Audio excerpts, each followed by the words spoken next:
Section 1. Welcome. The world of Family Guy legal history. Close your eyes and imagine a courtroom. Not one of those gleaming, marble-floored federal courthouses that you see in political thrillers or prestige dramas. Not yet.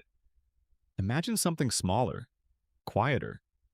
A wood-paneled room somewhere in Los Angeles, or perhaps in a midtown Manhattan skyscraper, where the hum of an air conditioning unit fills the silence between legal arguments and the scratch of a court reporter's fingers across their keys. Imagine a judge who has seen everything, absolutely everything, that the entertainment industry can produce, and yet is still, after all these years, occasionally surprised. Now imagine that the case before them involves a cartoon. Specifically, a cartoon about a portly, beer-loving, emotionally stunted man from a fictional Rhode Island town. A man who lives with his genius, world-conquering infant son, his talking dog philosopher, his dim and lovable wife, his perpetually bullied eldest child, and his cheerfully oblivious teenage daughter. A man who has, over the course of more than 2 decades and 20-something seasons, managed to get his creators, his network, his distributor, and everyone adjacent to them sued more times than almost any animated property in television history. That cartoon is Family Guy, and the story of its legal history is, in its own strange and surprising way, a perfect mirror of American popular culture, of what we find funny, what we find offensive, what we protect under the law, and what we're willing to fight for in a courtroom. Welcome to Fall Asleep to Every Family Guy lawsuit. My name is your guide through this long, winding, surprisingly fascinating legal journey. And tonight, or this morning, or whatever quiet moment you've carved out for yourself, we're going to walk through it all together, slowly, gently, from the very beginning to the very end. We are going to let the stories breathe. We are going to follow the threads, understand the people, and let the details wash over you like the sound of rain on a window. There is no need to rush. There is no quiz at the end. There is only the story, unfolding one careful chapter at a time. So settle in, get comfortable, let your breathing slow, and let's begin. Family Guy premiered on Fox on January 31st, 1999. It was created by Seth MacFarlane, who was 24 years old at the time, a Rhode Island School of Design graduate who had spent a few years working on animated series like Johnny Bravo and Dexter's Laboratory before pitching his own concept to Fox executives based on 2 short films he had made, The Life of Larry and its follow-up, Larry and Steve. The executives saw something in those films, anarchic energy, a willingness to be offensive in directions that other shows wouldn't go, a particular brand of absurdist humor built on pop culture references and cutaway gags that functioned like little comedy grenades dropped into the middle of domestic scenes. They greenlit the show, and almost immediately things got complicated, not legally at first. In the early days, the complications were more existential. Family Guy premiered to decent ratings, found a small but passionate audience, and then, after 3 seasons, was canceled by Fox in 2002. The network cited declining viewership, and the show went into a kind of limbo, surviving only in reruns on cable and in DVD sales that turned out to be staggeringly, unexpectedly high. So high, in fact, that Fox reversed its decision. Family Guy was renewed in 2004, returning in 2005, and in the years since, it has never been canceled again, even when its creator has made abundantly clear that he would be perfectly happy if it was. But we're getting ahead of ourselves. The legal history of Family Guy begins, appropriately enough, with a woman who is herself a legend of American comedy. A woman whose career spans from the early days of television variety shows to Broadway to film, to the kind of cultural icon status that most entertainers can only dream of. A woman who, in the spring of 2007, decided that enough was enough and that it was time to sue. Her name was Carol Burnett, and the lawsuit she filed against 20th Century Fox would set the tone for almost everything that came after. But before we get to Carol Burnett, and we will in glorious, painstaking detail, I want to establish something. I want to give you a sense of the landscape we're moving through. Because the lawsuits involving Family Guy are not all the same. They do not all involve the same legal theories, the same kinds of harm, or even the same basic facts. Some of them are about copyright. Some are about the right to control how your own image and likeness are used by other people. Some are about music licensing and the arcane, labyrinthine world of performance rights organizations. Some are about indecency complaints filed with a federal regulatory agency. Some are about piracy, and the extraordinary lengths to which Fox was willing to go to protect its property from people who were giving it away for free on the internet. And some, the most interesting ones in certain ways, are about the relationship between a creator and the network that owns his creation, about what it means to make something, to pour your imagination and your humor and your worldview into a piece of art, and then to discover that the people who control its distribution have the legal right to do things with it that you find deeply uncomfortable. All of these stories are worth telling, and all of them, together, add up to something larger than any individual case. A portrait of what it means to create commercially successful popular culture in America, and the extraordinary tangle of rights, interests, personalities, and legal theories that surrounds any piece of art that becomes valuable enough for people to start fighting over it. That is what we're here for tonight. That is the shape of the journey ahead. So let's go back to the beginning. Let's go back to 2007 and a woman named Carol and a fictional maid and a scene that lasted less than 20 seconds, and a lawsuit that cost both sides an enormous amount of money and attention before a judge put an end to it. Let's begin. End of section 1. Approximately 2,500 words. Viewer engagement break. If you're enjoying this journey through Family Guy's legal history, do us a favor. Hit that subscribe button and drop a comment below. Tell us which lawsuit you think is the most wild, or just say hello. We read every comment, and your support is what keeps Uncle Guy lore going. Now, back to the story. Section 2. Carol Burnett vs. Fox. The charwoman goes to court. There is a particular kind of discomfort that comes from watching something you love be used in a way that you didn't authorize and don't approve of. Carol Burnett knew that feeling well. By 2007, she had spent the better part of 5 decades building one of the most beloved careers in American entertainment. She had started in television in the late 1950s, worked her way up through variety shows and guest spots and special appearances, and then, in 1967, launched The Carol Burnett Show on CBS, a weekly variety program that would run for 11 seasons, win 25 Emmy Awards, and permanently cement her place in the American cultural firmament. She was warm, she was brilliant, she was fearless. She could do broad physical comedy and quiet emotional drama within the same 90-second sketch. She was by any reasonable measure one of the great comic performers of the 20th century, and one of the signatures of the Carol Burnett Show was a character named the Charwoman. The Charwoman was a cleaning lady, a simple, dignified, slightly melancholy figure who appeared in silent pantomime segments at the beginning and end of many episodes of the show. She had a round, expressive face, a mop, a bucket, and a particular kind of sad grace that made her immediately recognizable. The Charwoman was not a joke, exactly. She was more of an image, a recurring motif, a visual shorthand for a certain kind of quiet dignity that ran underneath all the zaniness of the rest of the program. Carol Burnett had been using that character since the 1950s, before the TV show even existed. The Charwoman was hers in a deep and personal way, not just legally but emotionally. So when, in the spring of 2007, someone brought to Carol Burnett's attention a clip from the 4th season of Family Guy, specifically from an episode titled Peterotica, which had aired in May of 2005, her reaction was not mild. Peterotica is an episode about Peter Griffin discovering the world of erotic literature. In the course of the episode, Peter visits an adult bookstore, and it is in that adult bookstore that the offending scene occurs. The store, as depicted in the show, has a television playing in the background. On that television, a parody of the Carol Burnett Show's familiar theme music plays. But the lyrics have been altered. In the original, the theme is a gentle, wistful tune about simple pleasures.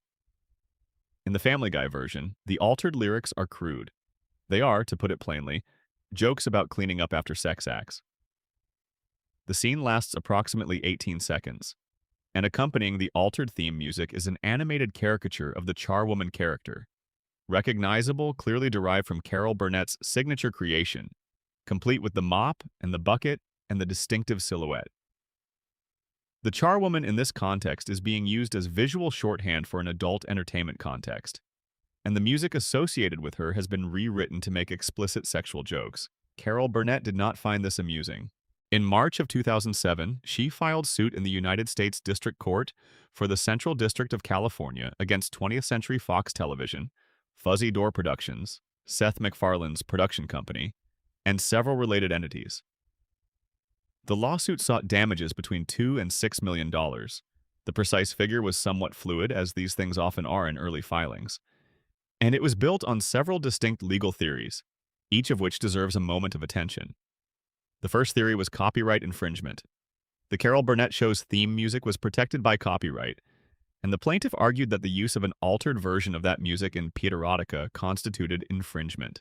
This was, legally speaking, the most straightforward of the claims. Music copyright is well-established territory, and the basic principle that you cannot use someone else's copyrighted music without authorization, or without falling within one of the recognized exceptions, is not controversial. The second theory was more unusual: the right of publicity. California, like a number of other states, recognizes a legal right that individuals have to control the commercial use of their own name, image, likeness, and related attributes of identity. The charwoman was not just a fictional character owned by a corporation. She was, in a meaningful sense, an extension of Carol Burnett herself, a persona that she had created and inhabited, and that was inextricably associated with her identity as a performer.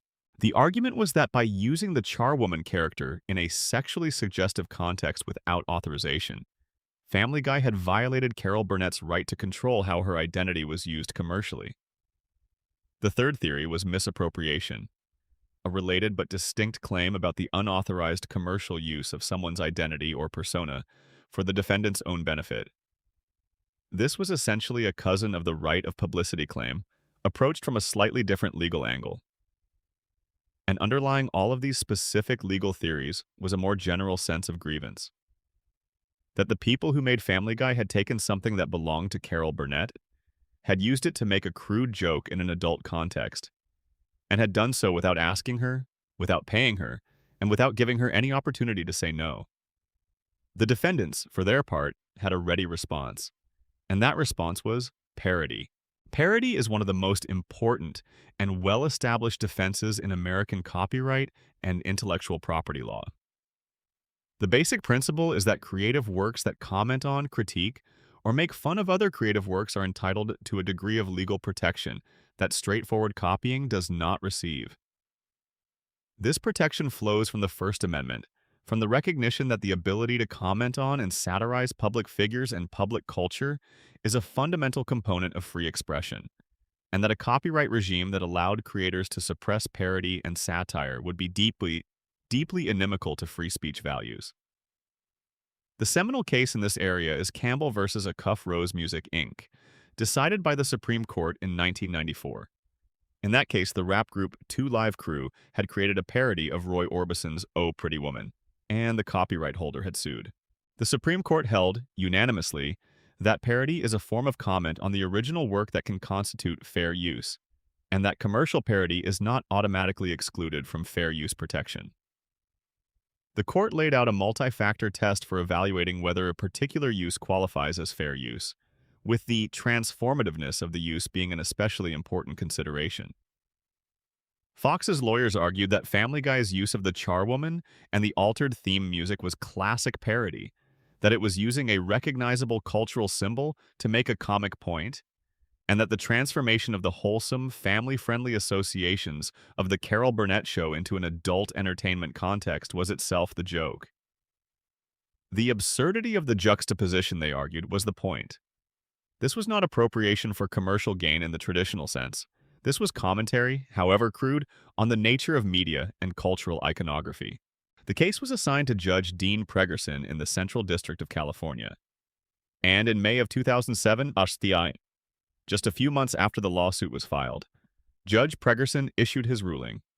He dismissed the case, not on all grounds simultaneously and not without acknowledging the complexity of the situation. The judge's opinion was careful to note that the content in question was, in his words, distasteful and offensive.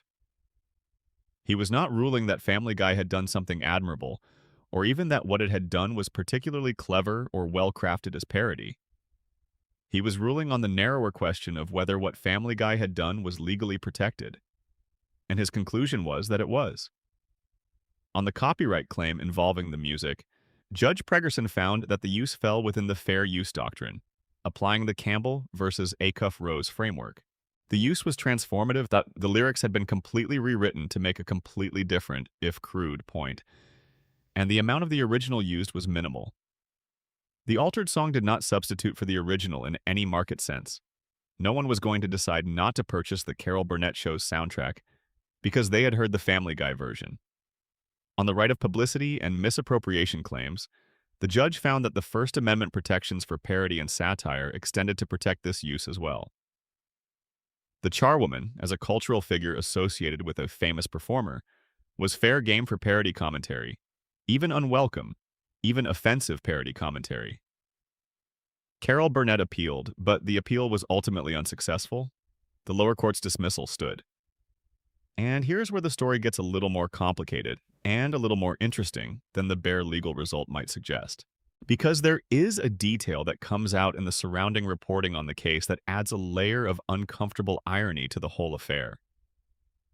According to accounts of what happened before the episode aired, the Family Guy production team had actually reached out to Carol Burnett before Pete Erotica was completed. They had contacted her people and asked, apparently with some genuine interest in getting her blessing, whether she would be willing to grant a license for the use of her theme music in the episode. Carol Burnett said no. She declined the license request.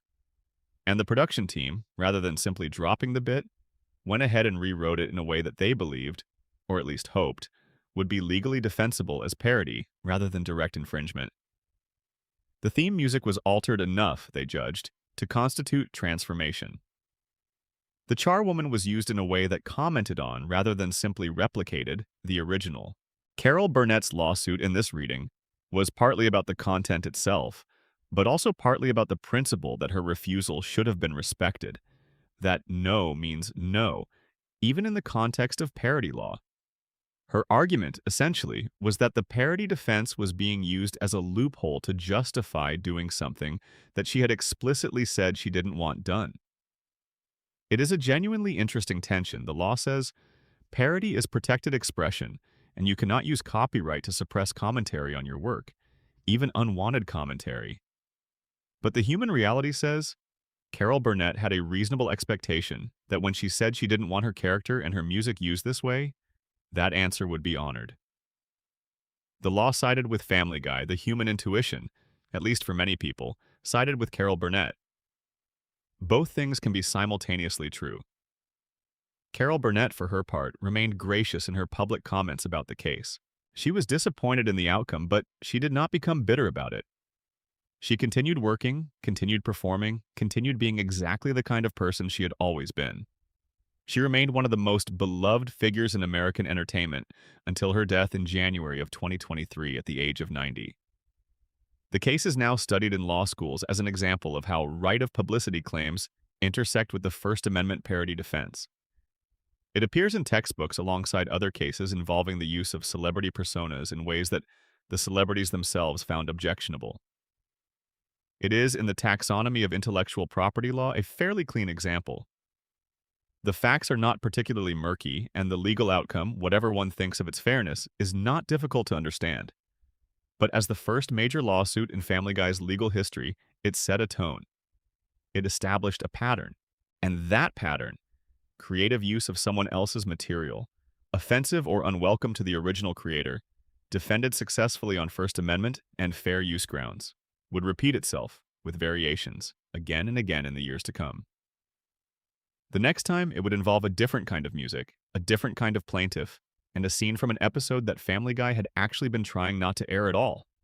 End of Section 2, approximately 2,800 words. Section 3, Born Company versus Fox, a star, a Jew, and copyright law. Let your mind drift for a moment. Think about the most famous Wish Upon a Star song in the history of American popular culture. The one that begins with a single high note and immediately takes you somewhere warm and childlike and hopeful, somewhere that smells like movie theater popcorn and feels like being young. You know the one. You've probably heard it thousands of times. It has been playing on television and in theme parks and in shopping malls for so long that it has become something close to a cultural reflex.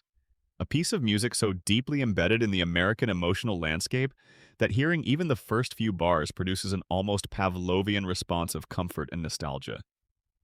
That song is When You Wish Upon a Star. It was written by Lee Harleen and Ned Washington for the 1940 Disney film Pinocchio, where it was sung by Jiminy Cricket. It won the Academy Award for Best Original Song. It became the de facto theme song of the Walt Disney Company itself, the music that plays under the Tinkerbell graphic at the beginning of Disney films and television broadcasts. It is, by any measure, one of the most successful and recognizable pieces of popular music in the history of the medium. And it is entirely, completely, 100% not a Disney song. Or rather, Disney has the rights to the version they commissioned and to their specific arrangement, and to Jiminy Cricket's performance of it. But the underlying song, the melody, the harmonic structure, the lyrics, belongs to someone else entirely. It belongs to a company called The Bourne Company, a music publishing firm that had acquired the rights to the song when its original publishers went out of business. The Bourne Company owns When You Wish Upon a Star. And in the fall of 2007, the Bourne Company decided that Family Guy had violated that ownership. The episode at the center of this case is When You Wish Upon a Weinstein, the 14th episode of Family Guy's third season. It is, by most assessments, one of the better episodes of the show's early run, a story about Peter Griffin's growing financial irresponsibility and his conclusion that what he really needs is a Jewish accountant to manage the family's money. The episode deals with anti-Semitism in a complicated, interesting way. It is clearly aware of the stereotypes it is deploying. It uses Peter's ignorance as the object of the comedy rather than the Jewish characters. And it ends in a place that is genuinely warm. It is the kind of episode that makes people argue about whether Family Guy is sophisticated or just offensive, or both. The episode includes a musical number. Peter, in his enthusiastic and misguided way, expresses his desire for a Jewish financial advisor by singing a song. And that song, I Need a Jew, is set to the melody of When You Wish Upon a Star. The lyrics, as you might imagine, are not subtle. They are a list of anti-Semitic stereotypes, delivered by a character whose ignorance is supposed to make him the butt of the joke. The comedy is built on the tension between the sweet, nostalgic, wish upon a star melody and the deeply uncomfortable content of what Peter is actually singing.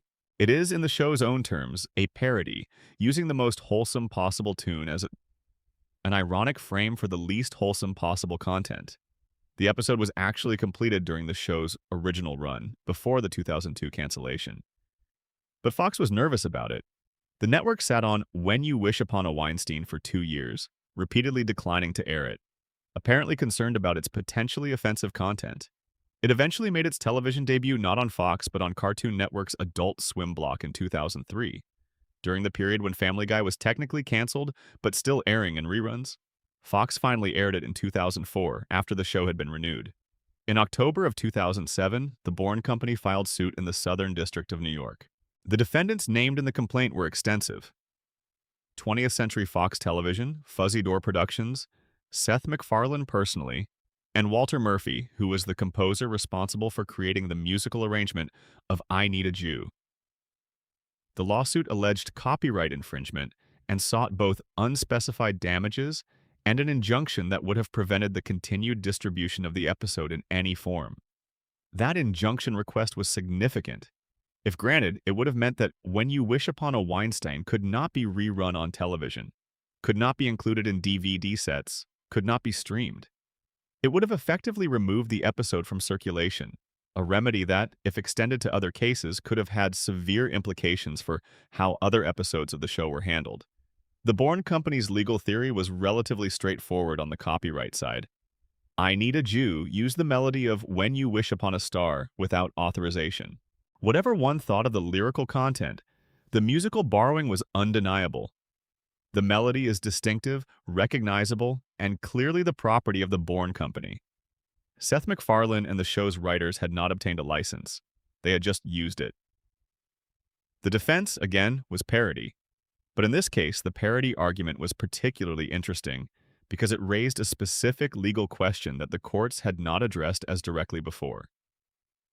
What happens when a song parody comments not on the original song itself, but on something else entirely?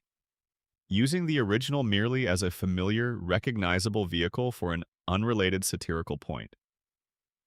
In copyright law, this distinction has a name. It is the difference between parody, which targets the original work and uses it as the object of commentary, and satire, which uses a borrowed work merely as a vehicle to comment on something else. This distinction matters legally because the parody defense is stronger. If you are directly parodying a work, your need to borrow from the original is inherent to your creative purpose. You need to evoke the original in order to comment on it. But if you are merely borrowing a famous tune to give your satire a familiar hook, a skeptic might argue that you could have achieved the same satirical effect without using someone else's copyrighted material. The Bourne Company made exactly this argument. "I Need a Jew," they said, does not comment on When You Wish Upon a Star. It does not critique the original song. It does not make a point about the Disney Corporation or the musical traditions of mid-century American popular song. It simply borrows a famous melody because that melody is catchy and recognizable, and uses it to make jokes about Jewish people. The original song is merely a vehicle, and a vehicle can be replaced. There was no legal necessity for Seth MacFarlane to use this particular song. The defendants pushed back on this characterization. They argued that the ironic juxtaposition between the sweetness of the original and the crudeness of the parody was itself the joke, that I Need a Jew was in fact commenting on the original by using it as an ironic frame, and that this constituted genuine parody rather than mere satire. They also argued that even if the use was classified as satire rather than parody, it still qualified as fair use under the four-factor test, given its transformative character and the minimal likelihood that it would substitute for the original in any meaningful market. Judge Deborah Batts, who was assigned the case in the Southern District of New York, ultimately sided with the defendants. In March of 2009, she granted summary judgment for Fox, MacFarlane, and the other defendants, dismissing the Bourne Company's claims. Judge Batts's analysis was careful and detailed. She applied the Campbell versus Acuff-Rose framework, examining each of the four fair use factors in turn. On the question of purpose and character of the use, she found that I Need a Jew was sufficiently transformative. It used the original melody in a completely different creative context, with original lyrics, for a satirical purpose that was meaningfully distinct from the purpose of the original. On the question of the nature of the copyrighted work, she acknowledged that the original song was highly creative, which generally weighs against fair use, but found that this factor was outweighed by the others. On the question of the amount taken, she noted that while the melody had been used substantially, this was inherent to the nature of the parody. You cannot evoke a song without using the melody. And on the question of market effect, she found no evidence that I Need a Jew was substituting for When You Wish Upon a Star in any actual market. On the parody versus satire distinction, Judge Batts declined to rule definitively, finding instead that even if the use were classified as satire rather than parody, it still qualified as fair use under the circumstances. This was a somewhat cautious approach. She was not endorsing the idea that satire and parody are legally identical, but it was enough to resolve the case in the defendant's favor. The Bourne Company did not appeal. The ruling stood. The aftermath of this case is interesting for a few reasons. First, it demonstrated that the fair use defense was robust enough to protect not just the most clear-cut cases of direct parody, but also more ambiguous cases where the relationship between the borrowed material and the satirical point was less direct. Second, it resolved a genuine legal uncertainty about the parody-satire distinction that had been somewhat unsettled since Campbell versus Acuff-Rose. And third, it meant that When You Wish Upon a Weinstein could continue to be distributed and enjoyed without any legal cloud over it. For Seth MacFarlane, being named personally as a defendant in a copyright lawsuit was no doubt an uncomfortable experience. For the show's composers and musical directors, it raised practical questions about the limits of fair use in musical parody that would inform how they approached similar material going forward. And for anyone interested in the intersection of copyright law and comedy, the case remains a fascinating study in how the law handles the specific creativity of musical parody. The way that a comedian or a satirist can borrow a melody, not because they're trying to steal something, but because the borrowed melody is itself part of the joke. There is something worth lingering on here, in the quietness of this late hour. Think about what it means to use a piece of music ironically. Think about the specific cognitive experience of hearing When You Wish Upon a Star, that swell of nostalgia, that automatic emotional warmth, and then having the lyrics undercut everything that the melody is trying to make you feel. The musical joke depends entirely on your prior relationship with the original. Without the original, there is no joke. The parody cannot exist without the thing it's parodying. That is, at its core, what the court was recognizing. And it is, when you think about it carefully enough, a surprisingly beautiful thing about how creativity works. How new things are always made from old things. How every generation of artists borrows from and transforms the generation before them. And how the law, at its best, tries to protect space for that process to continue. End of Section 3, approximately 2,800 words. Section 4. Art Metrano's 3 attempts: comedy, copyright, and persistence. There is a particular kind of comedian who never quite becomes a household name, but who nonetheless leaves an impression on everyone who sees them. Art Metrano was that kind of comedian. Born in Brooklyn in 1934, Metrano spent decades working the clubs, the television variety circuit, and the secondary roles in Hollywood films and series that constitute a perfectly respectable, if not glamorous, career in the entertainment industry. He appeared in films. He appeared on television. He had an act.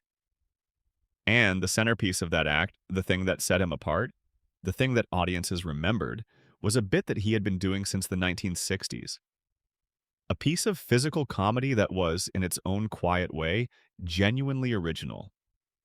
The bit was this. Art Metrano would stand on stage and he would begin to hum a little tune. Something jaunty, something rhythmic. And while he hummed, his fingers would start to move, performing a series of seemingly impossible gestures, as though they were magical, as though they were doing elaborate tricks that no ordinary human hand could accomplish. The joke was that his fingers were obviously doing nothing. They were just moving in ordinary ways. But the confidence with which he presented it, the certainty in his humming, the look of barely contained pride on his face, it created the impression that you were watching something extraordinary. He called it at various times his amazing Metrano routine or his magic fingers bit. It was, by many accounts, very funny. Not sophisticated, not political, not the kind of thing that gets quoted in essays about the meaning of comedy. Just funny in the direct, immediate, physical way that good physical comedy always is. And Art Metrano was not about to let Family Guy take it from him without a fight. The specific context for Metrano's claim involves a scene in the direct-to-video film Stewie Griffin: The Untold Story, which was released in 2005. The film, which was eventually split into 3 episodes and broadcast as part of the regular series, includes a scene in which Jesus Christ appears.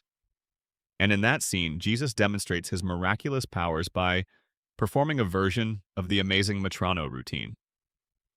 He stands there humming a little tune, wiggling his fingers in the familiar way, presenting nothing as though it were magic. The scene is brief. The humor is a combination of the irreverence of depicting Jesus as a kind of small-time entertainer and the specific comedic mechanics of the original routine. It is, in the vocabulary of Family Guy, a throwaway gag, the kind of thing that goes by in about 15 seconds and is replaced by the next joke before you've fully processed the first one. But for Art Metrano, it was not a throwaway. It was his life's work, or a substantial piece of it. And he wanted credit and compensation and the acknowledgement that the people who made Family Guy had taken something of his. What followed was one of the stranger extended legal sagas in the show's history, not because any individual filing was particularly dramatic, but because of the sheer persistence involved. Art Metrano filed a lawsuit against Fox and related parties in 2000, a preliminary filing based on early concerns. He filed again in 2007. He filed again in 2008. 3 separate attempts, each from a slightly different angle, each encountering different procedural obstacles and different substantive arguments from the defense. The core of Metrano's claim was copyright infringement. He argued that the amazing Metrano routine was an original creative work, a specific combination of physical gestures, timing, humming, and performance persona that constituted protected artistic expression, and that by depicting Jesus performing that routine without authorization, Family Guy had infringed his copyright. This argument ran immediately into a significant legal obstacle: the question of whether a comedy routine can be copyrighted. Copyright law protects original works of authorship that are fixed in a tangible medium of expression. That language, fixed in a tangible medium, is doing a lot of work. A piece of music is fixed when it is written down in musical notation, or when it is recorded. A screenplay is fixed when it is typed. A painting is fixed on canvas. But a performance, a live comedy routine, the actual physical gestures that Art Metrano made with his hands, the specific sounds he hummed, the precise timing of the beats, there is a long-standing tension in copyright law around the protection of performance. Generally speaking, the performance itself is not protected. What is protected is the underlying work that the performance expresses. A musician does not own their performance of a song in the same way they own the song itself. An actor does not own their performance of a role in the same way the screenwriter owns the script. The performance is treated as expression, not as a copyrightable work in its own right. Metrano's challenge was to argue that his routine was different, that it was not merely a performance of some underlying fixed work, but was itself the creative expression, and that the specific combination of elements he had developed was protectable. This is not an impossible argument. Courts have, in some circumstances, found that specific performance elements can be protected if they have been described or fixed in some way. A script for the routine, video recordings of it, detailed notes. But it is a harder argument to make than straightforward music or literary copyright. The Copyright Office declined to register Metrano's comedy routine as a copyrightable work. This was a significant setback because copyright registration creates a legal presumption that the work is valid and protectable. Without it, Metrano faced a steeper hill to climb in court. The court's handling of Metrano's multiple filings was somewhat tortured. The procedural history is complicated, involving dismissals, refilings, and various procedural rulings that addressed different aspects of the claims without ever fully resolving them on the merits in a clear, definitive way. In July of 2009, a court addressed some of the outstanding motions in one of the later filings. The court rejected Fox's motion to dismiss the copyright claims outright, finding that there were at least some factual questions about the nature and protectability of the routine that needed to be examined more carefully before a dismissal was appropriate. This was a partial win for Metrano in the sense that his case survived to continue. But the court simultaneously dismissed his Lanham Act claims. The Lanham Act is the federal trademark statute, and Metrano had argued that by using his routine without attribution, Family Guy had violated his trademark-adjacent rights to his performance persona and commercial identity. The court found these claims insufficiently supported, and they were dismissed.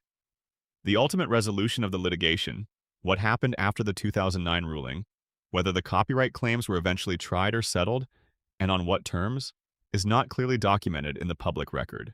What is generally understood, based on the absence of any reported verdict or final judgment, is that the case was likely settled quietly, probably without any public acknowledgement of liability. Entertainment companies prefer settlement to trial when trial would create public spectacle or precedent, and a case involving the protectability of a physical comedy routine would have been exactly the kind of precedent-setting proceeding that Fox's lawyers would have worked to avoid. The settlement, if there was one, was confidential. The terms have never been reported. What makes Art Metrano's story particularly affecting is the biographical detail that surrounds it. In 1989, long before any of this litigation, Metrano had suffered a catastrophic accident when he fell off a ladder and was left a paraplegic. He spent years in rehabilitation, eventually regaining some function but never fully recovering. He wrote about the experience, he spoke publicly about it, and he continued performing in whatever ways were available to him. He was, by all accounts, a man of considerable resilience. He died on September 8, 2021, at the age of 84. The litigation over his amazing Metrano routine had never been definitively resolved in his favor, and the legal questions it raised about the protectability of physical comedy performance had never been fully answered by a court willing to engage with them directly. There is something both odd and admirable about his persistence. 3 filings, years of legal effort, all in the service of protecting something that was, in the context of Family Guy's massive commercial success, a small thing, a 15-second gag that the show's creators had probably already moved on from by the time the first lawsuit was filed. But for Art Metrano, it was not a small thing. It was his thing. He had made it. It had meaning to him. And he wanted the law to acknowledge that meaning. The law, as it often does, gave him a complicated and inconclusive answer. There is a broader point worth making here, one that Art Metrano's case illustrates particularly clearly. When we talk about copyright and parody and fair use, we often frame the discussion in terms of large corporate interests, studios and production companies and music publishers with legal departments and war chests. But the law is the same law whether you're the Bourne Company or a single comedian who built an act over decades of performing in rooms that didn't always appreciate what he was doing. The question of what deserves protection, what counts as original creative expression, what kinds of art are worthy of the law's attention and enforcement, is not just an abstract legal question. It is a question about value, about which kinds of creativity we decide to recognize and honor and protect, and which kinds we decide can be borrowed freely by anyone who thinks they can make better use of them. Art Metrano thought his routine was worth protecting. A lot of people hearing the story would agree. The law in its current form did not give him a clear answer. And that ambiguity, that gap between what feels morally right and what the law actually provides, is one of the recurring themes we'll keep encountering as we continue through Family Guy's legal history. End of Section 4. Approximately 2,600 words. Section 5. The Music Machine. ASCAP, BMY, and the song licensing wars. Music is everywhere in Family Guy. This is not an accident, and it is not merely a stylistic choice. Music is, in a deep structural sense, part of how Family Guy works as a television program. The show uses songs the way other programs use dialogue, as a primary means of making emotional and comic points, of establishing tone and context, of delivering jokes that couldn't be delivered any other way. From the elaborate Broadway-style production numbers that surface in unexpected places to the brief musical snippets that accompany cutaway gags, Family Guy is saturated with music in a way that distinguishes it from most other animated series. And all of that music costs money. Not all of it, of course. Some of the music in Family Guy is original, composed specifically for the show by composers like Walter Murphy, who has been associated with the series for its entire run. Original music belongs to the production company and network, and using it costs nothing in the licensing sense, though it does require paying the composers and musicians who created it under the terms of their work-for-hire agreements. But a substantial portion of the music in Family Guy, the recognizable pop songs, the classic film scores, the television themes, the advertising jingles that are used ironically or directly, belongs to other people. And using other people's music without authorization is, under American copyright law, infringement. So, how does television handle this? How does any television program manage to use the music it wants to use without exposing its network and production company to a different infringement lawsuit for every episode? The answer involves two organizations that most television viewers have never thought about, but that are absolutely central to the economics of broadcast entertainment.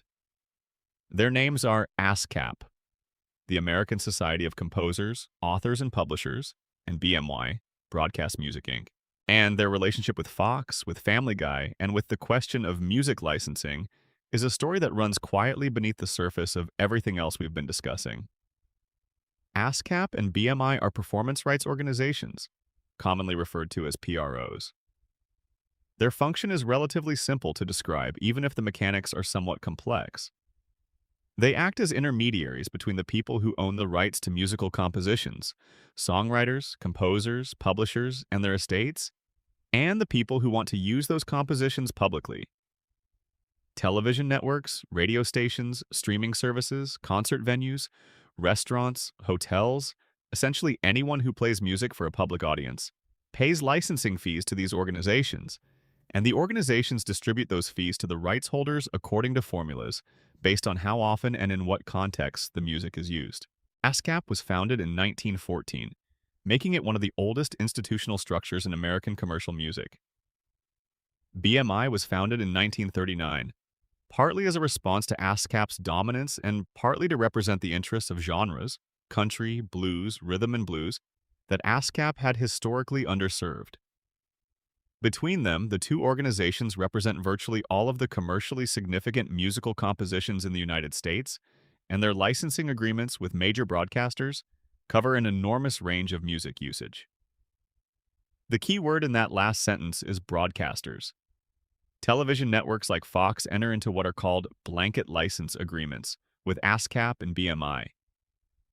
Under a blanket license, the network pays a fee, typically calculated as a percentage of revenues, and in return receives the right to use any composition in the PRO's catalog as often as they want in any programming they air. The blanket license is extraordinarily convenient for broadcasters. Rather than negotiating a separate license for every song used in every program, which would be logistically impossible, they pay one fee and use the music freely. The problem is that blanket licenses are not unlimited. They cover certain uses of music but not others. And in the relationship between Fox and its PRO partners, there have been moments of genuine friction over exactly what the licenses cover and what falls outside them. One particular area of friction involves what happens when music is used on a television program in ways that might not be clearly covered by the standard blanket agreement. Parody, for instance, when a show creates a derivative version of a song, as Family Guy does regularly, raises questions about whether the parody is covered by the blanket license, which covers the original composition, or whether separate negotiations are needed for the derivative work. Synchronization rights, the right to pair a piece of music with specific visual content, are handled separately from performance rights, and the blanket licenses from ASCAP and BMI cover performance rights, but not necessarily sync rights. This distinction matters practically. When Family Guy wants to use a recognizable song, not just as background music, but as the score for a specific visual sequence, particularly in the elaborate production number format that the show favors, the sync rights question becomes relevant. Who owns the sync rights? Have they been cleared? Is the use covered by any existing agreement, or does it require a separate negotiation? The answers to these questions are not always straightforward, and the entertainment industry has generated substantial litigation over the years around exactly where the boundaries of different types of music licenses lie. Family Guy, given the extraordinary frequency with which it uses music in legally complicated ways, has been touched by this litigation more than most programs. One particularly interesting dimension of the music licensing question involves the show's direct-to-home video releases. When episodes of Family Guy are sold on DVD or through digital retailers, different licensing frameworks apply than when the episodes are broadcast on television. The PRO blanket licenses cover broadcast. They do not automatically extend to home video distribution. And this means that every DVD set, every digital download, every streaming arrangement needs to independently clear the music rights for every piece of music used in every episode. This is, practically speaking, an enormous undertaking, and it is one reason why home video versions of some television programs, particularly programs from earlier decades, before the current era of streaming, sometimes have their music replaced. The original music rights were cleared for broadcast, but not for other distribution channels, and rather than paying to clear them again, the distributors substitute licensed or original music. The results are often jarring. You watch an episode and something about the emotional texture feels wrong, and then you realize that a song you remember from the original broadcast has been replaced with a generic instrumental that doesn't quite fit. Family Guy has, by and large, managed to avoid this particular problem. The music in the DVD and streaming versions of the show is generally the same as in the original broadcasts. But the legal and financial work required to achieve that consistency is substantial, and it represents a significant ongoing cost for the production and distribution operations. There is also the question of what happens when songs are used in ways that their publishers find offensive. This is a subtler issue than straightforward licensing. If a song has been licensed and the fee has been paid, can the publisher object to how it's used? Generally speaking, the answer is no. A license is a license, and once a composition has been licensed for use in a particular context, the publisher cannot retroactively object to the content of that use. But the licensing process itself involves ongoing relationships between studios and publishers, and those relationships can be strained by usage that publishers find objectionable. A publisher who feels that their catalog is being used in ways that damage the song's commercial value or artistic reputation may decline to renew licensing agreements, or may negotiate more restrictive terms that limit the kinds of uses that are permitted. In Family Guy's case, there have been informal reports over the years of publishing companies that were uncomfortable with specific uses of their catalogs and expressed that discomfort through negotiations. Not through litigation, but through the quieter mechanisms of commercial relationships. Whether this has resulted in specific songs being unavailable for use on the show is not publicly documented, but it is the kind of background friction that shapes the creative decisions of a production without ever becoming a public story. The music licensing world is in many ways the least visible part of Family Guy's legal history. It does not generate dramatic court filings with specific plaintiffs and specific claims. It does not produce memorable rulings from judges who have to explain complex legal principles to the public. It operates in the background, in contracts and negotiations, and phone calls between lawyers that never make the news. But it is, in terms of practical impact on the show, one of the most significant parts of the story. The extraordinary musical richness of Family Guy, the reason the show can use so many songs in so many ways, is built on a foundation of legal and financial infrastructure that most viewers never think about. Behind every joke that uses a recognizable melody, every production number that deploys a pop song for ironic effect, there is a chain of licenses and negotiations and cleared rights that made that moment possible. And occasionally that chain breaks down or someone disagrees about where the chain begins and ends, and the disagreement ends up in court.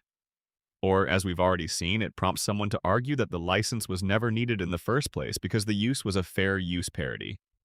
Or it prompts a songwriter to file suit claiming that their specific composition was infringed in ways that the blanket license didn't cover. The music is never just the music. It is always also a legal document, a financial transaction, a negotiation between creative aspiration and commercial reality. Family Guy, in its extraordinarily music-saturated way, makes that truth more visible than almost any other television program. End of Section 5, approximately 2,500 words. Section 6. The Parents Television Council, America's most persistent critic. Some battles are not fought in courtrooms. Some battles are fought in the pages of press releases, in the language of formal complaints to regulatory agencies, in the social pressure that comes from organizing large numbers of people to express displeasure through official channels.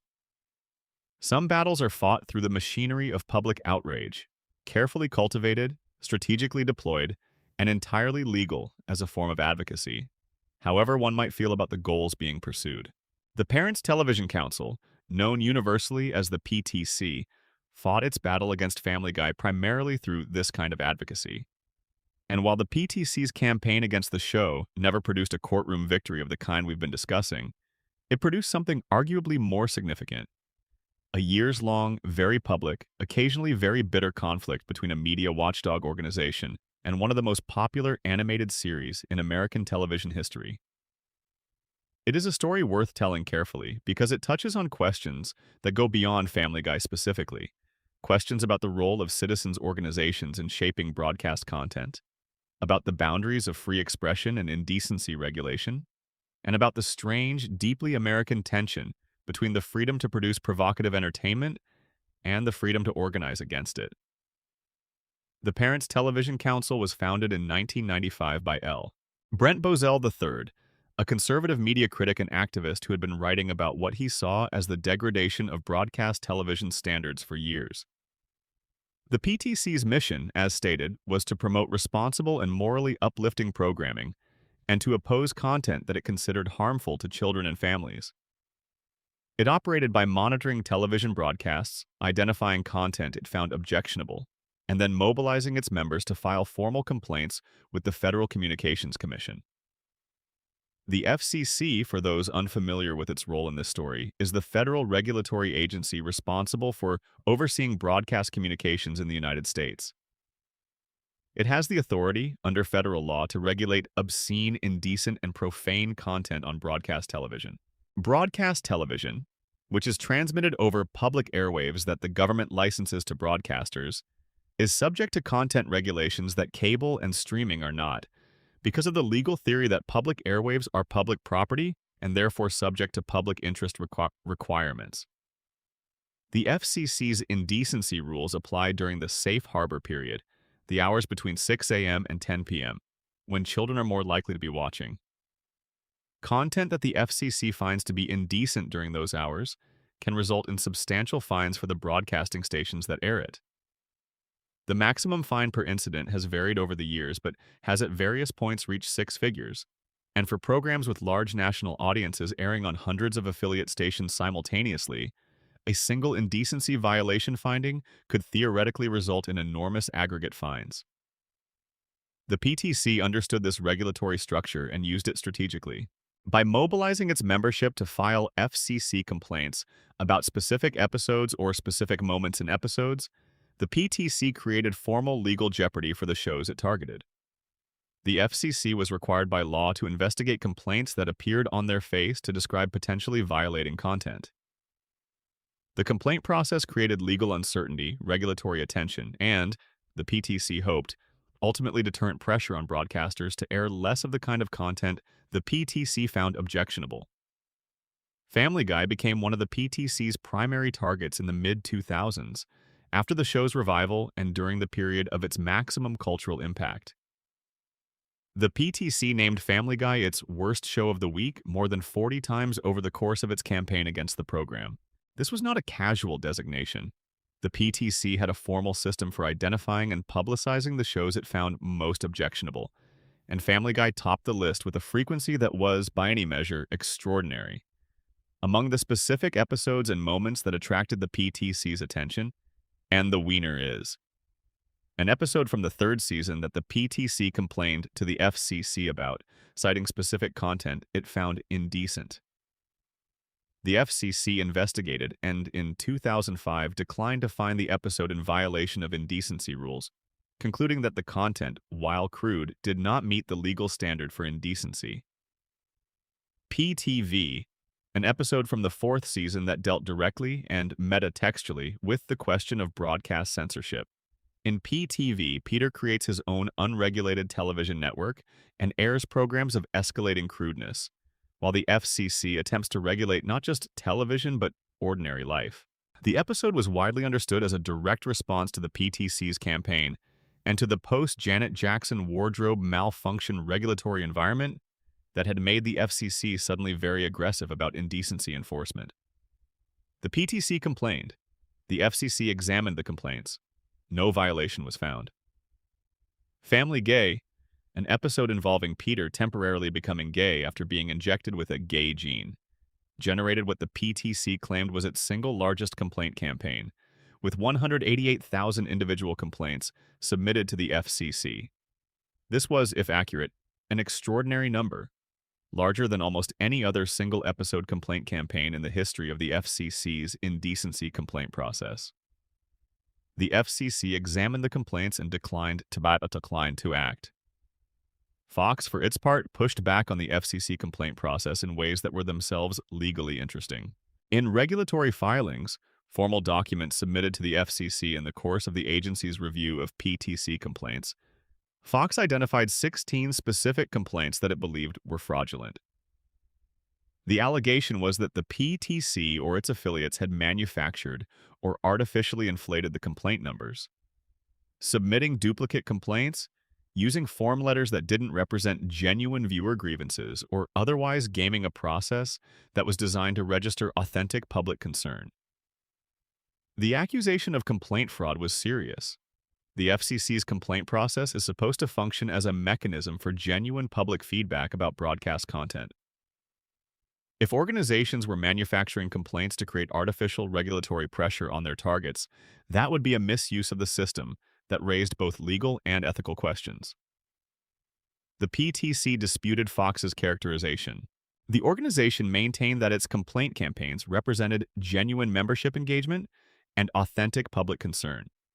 Whether the complaints were truly organic or whether they involved coordination that crossed the line into manipulation is a question that was never definitively resolved by any regulatory or judicial proceeding. What was unambiguous was the result. Despite hundreds of thousands of complaints, the FCC never imposed a fine on Fox related to Family Guy's content. Every complaint campaign resulted in the same regulatory outcome: reviewed and declined. The episodes aired. The DVD sets were sold. The show continued. Seth MacFarlane was not quiet about his feelings regarding the PTC. In various interviews and public statements over the years, he expressed his contempt for the organization with a directness that was characteristic of his personality. He called the PTC terrible human beings.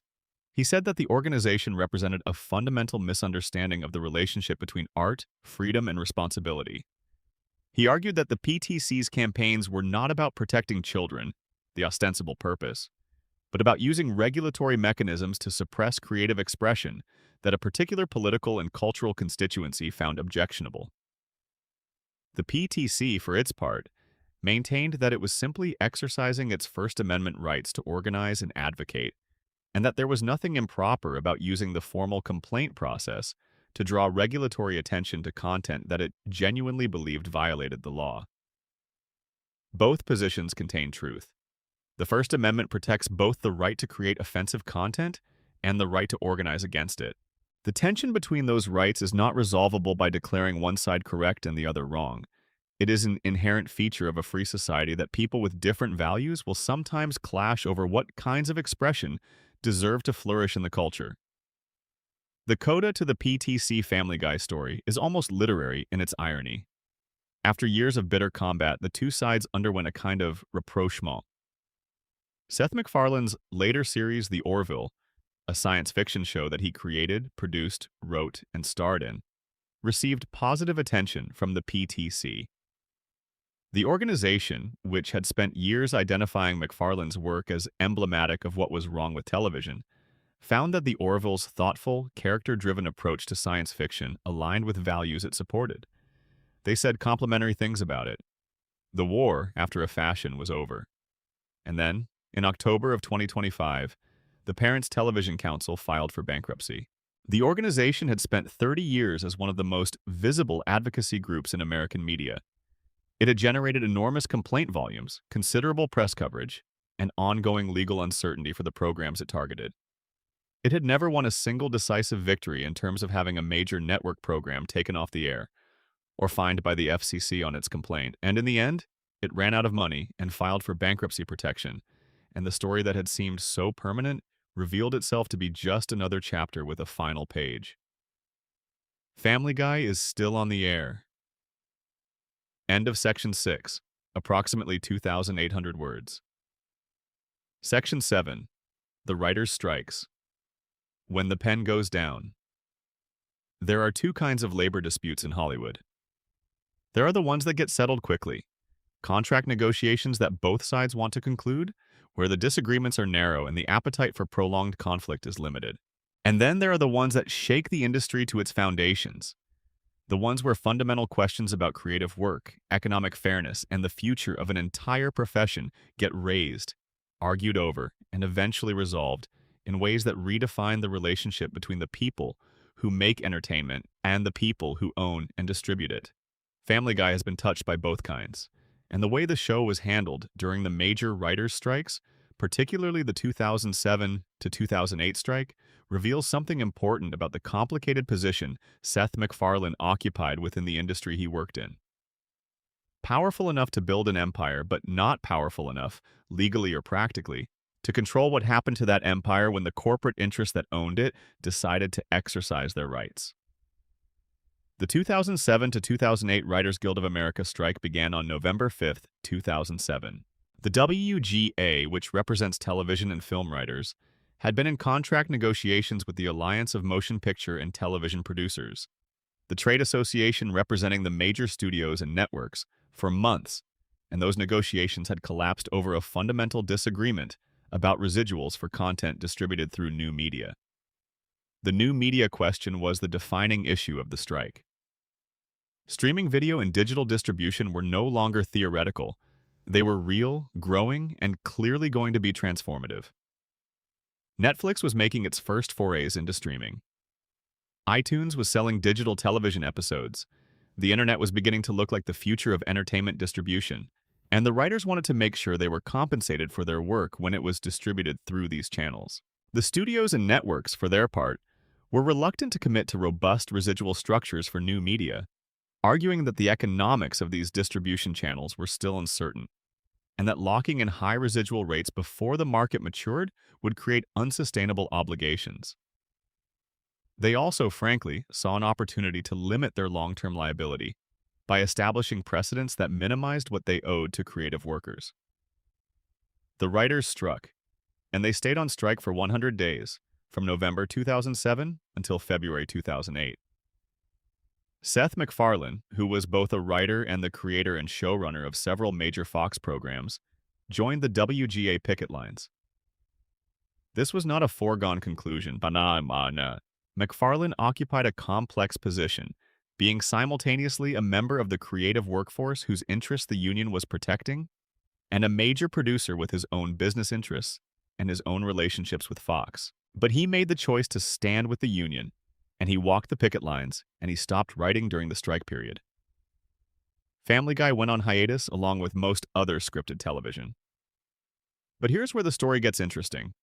During the strike, Fox had in its inventory a number of completed Family Guy episodes that had been written, animated, voice recorded, and fully finished before the strike began. These episodes were technically the property of Fox. The network had paid for them and owned the rights to broadcast them. The question was, should Fox air them while the strike was ongoing, with Seth MacFarlane actively on the picket line? Fox decided to air them. This was legally unambiguous. The episodes were complete. Fox owned the broadcast rights. Nothing in the WGA contract or in any other legal agreement prohibited the network from airing finished episodes during a labor dispute. Legally, Fox was completely within its rights. Seth MacFarlane did not see it that way, at least not from a moral and creative standpoint. He had made a choice to honor the strike, to stand with the workers who made his show, and to stop production as a form of solidarity. Fox airing his episodes during that period, using his work to continue business as usual while he was on the picket line, felt to him like a betrayal, or at least a statement about whose interests the network prioritized when push came to shove. He spoke publicly about his discomfort with the network's decision. He did not threaten legal action. There was no legal action to be taken because Fox had done nothing legally wrong. But the episode, no pun intended, deepened a tension in the MacFarlane-Fox relationship that had existed before and would continue long after the strike was resolved. The 2007 to 2008 strike was settled in February 2008. The WGA achieved modest gains on new media residuals, not everything the union wanted, but a meaningful step forward. The settlement established a framework for digital compensation that would be refined in subsequent negotiations. Both sides claimed partial victory, as tends to happen in labor disputes that end in compromise rather than complete capitulation by one side. Family Guy resumed production. New episodes aired. The show continued. But the AI question that was not fully resolved in 2008 would come back with far greater urgency in 2023. The 2023 WGA strike began in May of that year and lasted until late September, making it one of the longest writers' strikes in Guild history. It ran simultaneously with the Screen Actors Guild, American Federation of Television and Radio Artists, SAG-AFTRA strike that shut down film and television production across the industry in an even more comprehensive way. The central issues of the 2023 strike were compensation in the streaming era, the economics of which had, since 2008, fully matured and proven to be even more unfavorable to writers than many had feared. And in a historically significant development, the use of artificial intelligence. The studios and streaming services had been exploring ways to use AI tools to generate written content, to write outlines, generate drafts, or otherwise automate parts of the creative process that had previously been done by human writers. The WGA wanted explicit contractual protections against this. Guarantees that AI would not be used to replace writers, that AI-generated content would not be used as source material for writing credits, and that writers would be compensated when their existing work was used to train AI systems. This was, by any measure, a more complex and historically resonant set of demands than the 2007 to 2008 strike had involved. The streaming residuals question was an update on a familiar issue. The AI question was genuinely new, a first encounter between organized creative labor and the specific threat that machine learning posed to creative professions. Seth MacFarlane was again supportive of the strike. He stepped back from active production duties on Family Guy during the work stoppage, as he had in 2008. The show was affected, with production paused for the duration of the dual strikes. The 2023 strikes were resolved in September and November, respectively, with the WGA reaching an agreement that included significant gains on residuals and some protections around AI usage. The AI provisions were widely understood to be a starting point rather than a complete resolution. The technology is moving faster than the contract cycle, and what counts as acceptable AI use in creative production will be negotiated and renegotiated for years to come. For Family Guy specifically, the strikes meant delayed production and disrupted release schedules, but they also meant something more subtle. Another instance in which Seth MacFarlane had made a choice about his professional solidarity that placed him, at least implicitly, in tension with the network that owned his show. The strikes reinforced a pattern, one that we will examine more fully in a later section, in which MacFarlane's creative and professional interests and Fox's corporate interests did not always align. What is worth sitting with, in the quietness of this moment, is the broader picture that the strikes paint. Family Guy is not just a cartoon. It is the output of a creative workforce. Writers, animators, voice actors, composers, editors, and dozens of other skilled professionals, whose labor is subject to the same economic forces, the same negotiations over compensation and creative rights, and the same fundamental tension between creative aspiration and corporate ownership that shape every other corner of the entertainment industry. The jokes and the cutaway gags and the musical numbers that make millions of people laugh every week are produced by human beings who go on strike when they feel their work is not fairly compensated. The show that seems so anarchic and uncontrolled is actually the output of a highly structured, legally regulated, economically complex system. And understanding that system, including the labor disputes that periodically interrupt it, is part of understanding what Family Guy actually is. End of Section 7, approximately 2,600 words. Section 8. The Piracy Wars. Fox versus the Internet. The Internet changed everything. We say this so often that it has started to feel like a truism, a cliché, a thing that everyone acknowledges without really thinking about anymore. But in the context of intellectual property law, in the specific world of television rights and distribution, the phrase has a literal precision that its casual use tends to obscure. The Internet changed everything. Specifically, it made it possible for the first time in the history of broadcast entertainment for copyrighted television content to be reproduced and distributed globally at essentially zero marginal cost by anyone with a broadband connection and a moderately capable computer.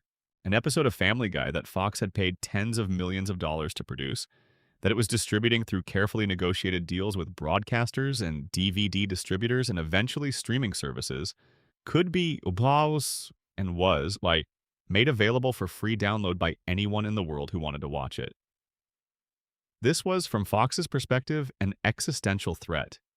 And Fox, like every other major entertainment company, spent the 2000s and 2010s trying to figure out how to respond to it.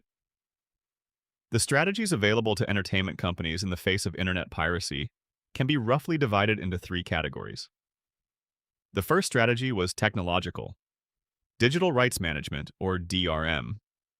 Software protections built into video files and distribution platforms that were supposed to prevent unauthorized copying and distribution. DRM was imperfect almost from the beginning. Technically sophisticated users found ways around the protections. Files stripped of DRM protections circulated freely on peer-to-peer networks. The cat-and-mouse game between DRM technology and the people who worked to defeat it became a permanent feature of the digital landscape. The second strategy was commercial, offering the content through legitimate channels at prices and in formats that were competitive with the free alternatives. This was the insight behind iTunes' original television episode sales, and later behind the proliferation of streaming services. If you could make the legitimate version convenient enough and cheap enough, some portion of the people who would otherwise have pirated the content would choose the legal option instead. Not everyone. The people who were determined to pay nothing would always find a way to pay nothing, but enough to justify the investment in legitimate distribution infrastructure. The third strategy was legal, suing the people who were distributing infringing content, seeking damages substantial enough to be deterrent, and obtaining injunctions that would shut down the specific channels of infringement. This strategy was expensive, often difficult, and occasionally spectacular in its results. particularly when the lawsuit happened to target someone who was making a lot of money from the infringement rather than just sharing files for personal use. Fox employed all three strategies over the years, and Family Guy, as one of its flagship properties, was at the center of some of the most significant legal actions. The most dramatic of the piracy-related cases involving Family Guy was decided in Canada in December of 2013. The case is officially known as Fox Broadcasting Company, 20th Century Fox Film Corporation, and Disney Enterprises Inc. versus Hernandez, and it produced one of the largest copyright judgments in Canadian legal history. The defendant, whose first name is not widely reported, with only the surname Hernandez appearing in public accounts, had operated two websites, one called Watch Family Guy Online and one called Watch The Simpsons Online. The names are descriptive to the point of comedy, but the operation was no joke from a legal standpoint. The sites were commercial enterprises. They carried advertising that generated revenue. They hosted or linked to infringing copies of episodes from both series, making them available for free viewing or download to anyone who visited. Fox identified the sites, identified the operator, and filed suit in the Federal Court of Canada. The case proceeded as a default judgment. The defendant did not appear to contest the claims, which meant that the court's analysis focused on calculating the appropriate damages rather than on establishing liability, which was assumed from the default. The damages calculation was extraordinary. Under Canadian copyright law, courts have the ability to award statutory damages, damages calculated not based on actual losses suffered by the plaintiff, but based on the number of infringing works at issue and a per-work damage amount set by statute. In this case, the court determined that the defendant's sites had made available for infringement more than 700 separate copyrighted works. Individual episodes of Family Guy and The Simpsons, each constituting a separate work eligible for a separate statutory damage award. The per-work statutory damage amount in Canadian copyright law can range from as little as $500 to as much as $20,000 per work for commercial infringement. The court found that the infringement was clearly commercial. The defendant had been making money from advertising on the sites and awarded damages at the higher end of the range. For more than 700 works at approximately $14,000 per work, the base statutory damages came to approximately 10 million Canadian dollars. But the court did not stop there.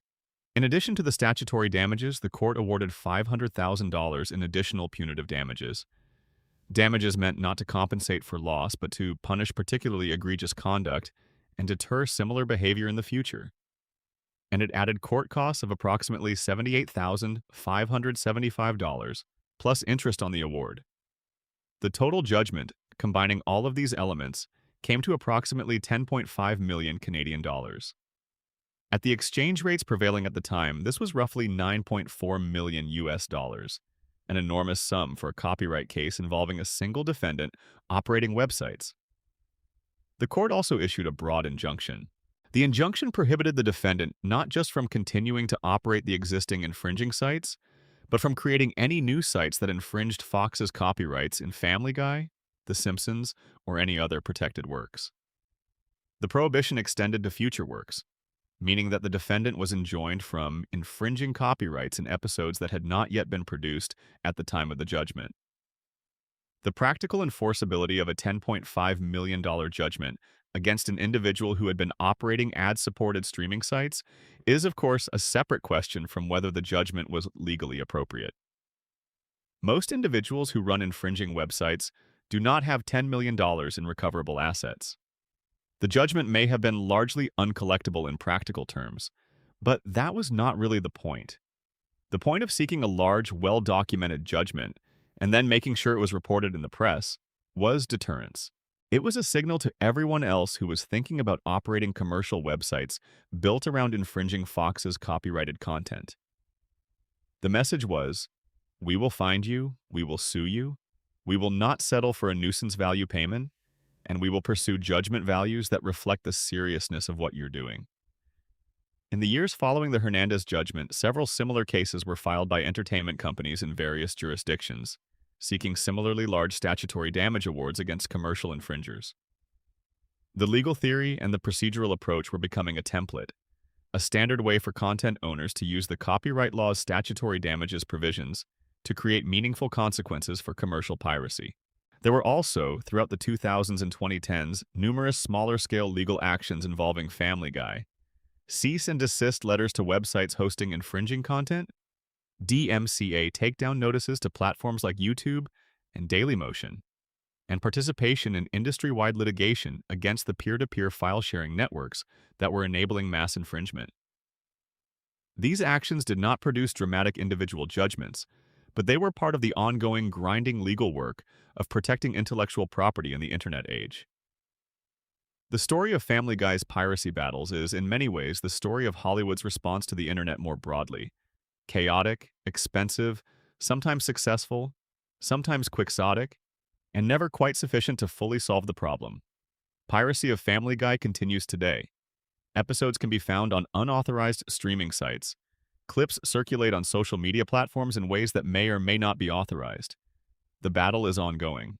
But the Hernandez judgment stands as a marker, a demonstration that when the right defendant is found and the right legal tools are applied, the consequences of commercial copyright infringement can be severe enough to constitute a genuine deterrent. It is one of the largest copyright judgments ever awarded in Canada, and it was awarded in a case about a cartoon. That fact, taken in isolation, seems almost absurd. But money is money, and copyright is copyright, and the law applies to animated family sitcoms with the same force it applies to anything else. End of Section 8. Approximately 2,800 words. Section 9. International bans and the Venezuela affair. There is a strange kind of fame that comes from being banned. When a government decides that a piece of entertainment is dangerous enough to prohibit, it is, in a perverse way, granting that entertainment a kind of authority it might not otherwise possess. The act of banning says, this thing has power. This thing can change minds, shift values, corrupt the young, offend the devout, undermine the state. A ban is, in its own backhanded fashion, a tribute. Family Guy has been banned, restricted, or formally objected to in a remarkable number of countries across the world. The specific reasons vary. Some nations cite moral concerns, some cite political content, some cite religious offense, and some cite a general determination that the show's worldview is simply incompatible with local values. But across all of these different cultural and political contexts, the pattern is consistent. Governments and regulatory bodies have looked at Family Guy and decided that their citizens needed to be protected from it. That is, if nothing else, a form of notoriety. Let us begin with Venezuela, because the Venezuelan case is the most dramatic and the most clearly documented, and because it involves a specific episode, a specific political figure, and a specific accusation that serves as a useful illustration of how international content disputes actually unfold. The episode is 420, the 20th episode of Family Guy's 7th season, which aired in April of 2009. The episode centers on Brian Griffin's campaign to legalize marijuana in Quahog, in the Griffin's fictional Rhode Island town. Brian becomes a marijuana legalization activist, writes a song about it, achieves some success, and then finds that the consequences of actual legalization are more complicated than he anticipated. The episode is, in the show's typical fashion, simultaneously absurdist and politically pointed. Venezuela's justice minister at the time was Tariq El-Aissami, a figure whose political career has since taken remarkable and internationally noteworthy turns, but who in 2009 was focused, among other things, on what he perceived as the corrupting influence of American popular culture. El-Aissami cited 420 specifically as an example of the United States promoting drug use to foreign audiences through entertainment media. He announced that cable stations in Venezuela would be fined if they continued to air Family Guy and warned that the show was incompatible with Venezuelan values and legal standards. The formal effect was a prohibition on the broadcast of Family Guy on Venezuelan cable channels, backed by the threat of regulatory penalty. The Venezuelan ban was widely reported in American media, partly because of its specificity, a named episode, a named government official, a stated rationale, and partly because it had the quality of good irony.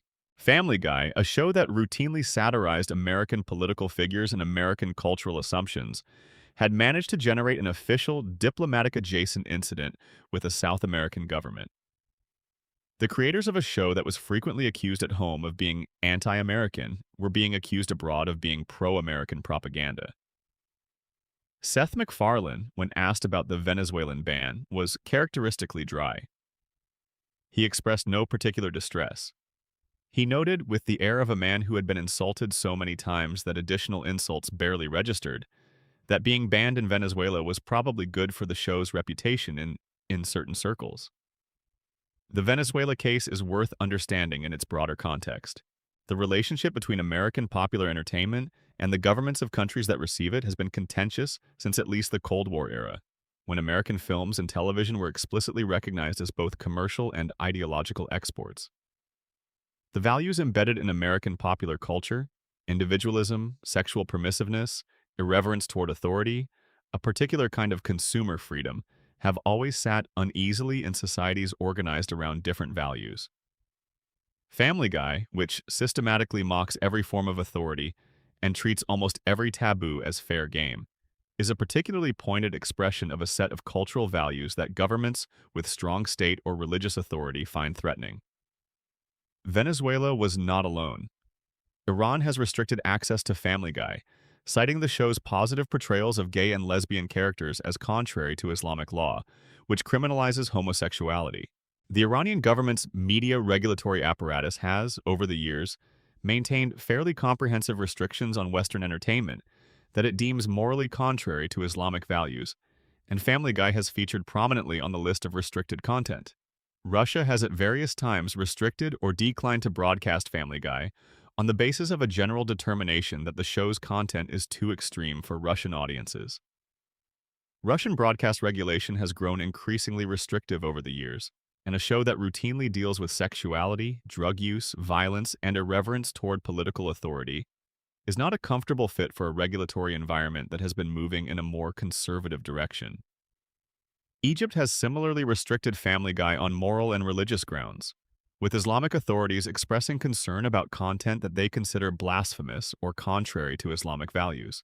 South Korea has had episodes pulled from broadcast following complaints about specific content, particularly episodes that touched on Korean cultural references in ways that Korean audiences found offensive. South Korea has a fairly robust broadcast standards infrastructure, and content that fails to meet those standards can be removed from circulation even after initial airing. Indonesia, Taiwan, Vietnam, India, and the Philippines have at various times restricted Family Guy programming on regulatory or moral grounds. South Africa has classified some episodes as unsuitable for general audiences under its broadcast content classification system. What is interesting about the international ban landscape, taken as a whole, is how it reveals the degree to which Family Guy's humor is specifically deeply American, not just in its cultural references, but in the underlying values it expresses. The show operates from a set of premises that feel natural within the context of American popular culture: that irreverence is a virtue, that no subject is too sacred to satirize, that authority figures are presumptively suspect, and that the freedom to offend is both personally and politically valuable. These premises are not universally shared. They are, in fact, specifically rooted in an American tradition of free expression that is more absolute than almost any other country's approach to the same issues. The First Amendment is genuinely unusual in comparative legal terms. Most democracies, not just authoritarian governments, but established liberal democracies, have significantly broader restrictions on speech and expression than the United States does. Hate speech laws, blasphemy regulations, restrictions on content deemed harmful to minors or to public morals. These are features of many democratic legal systems that have no equivalent in American law. When Family Guy is banned or restricted in other countries, it is often because those countries are applying their own legitimate regulatory standards to content that has been optimized for the specific American legal and cultural context. The show was made to push up against the edges of what American law and American audience tolerance will permit. It was not designed with global regulatory compliance in mind. And when it travels to contexts with different standards, the collision is often significant.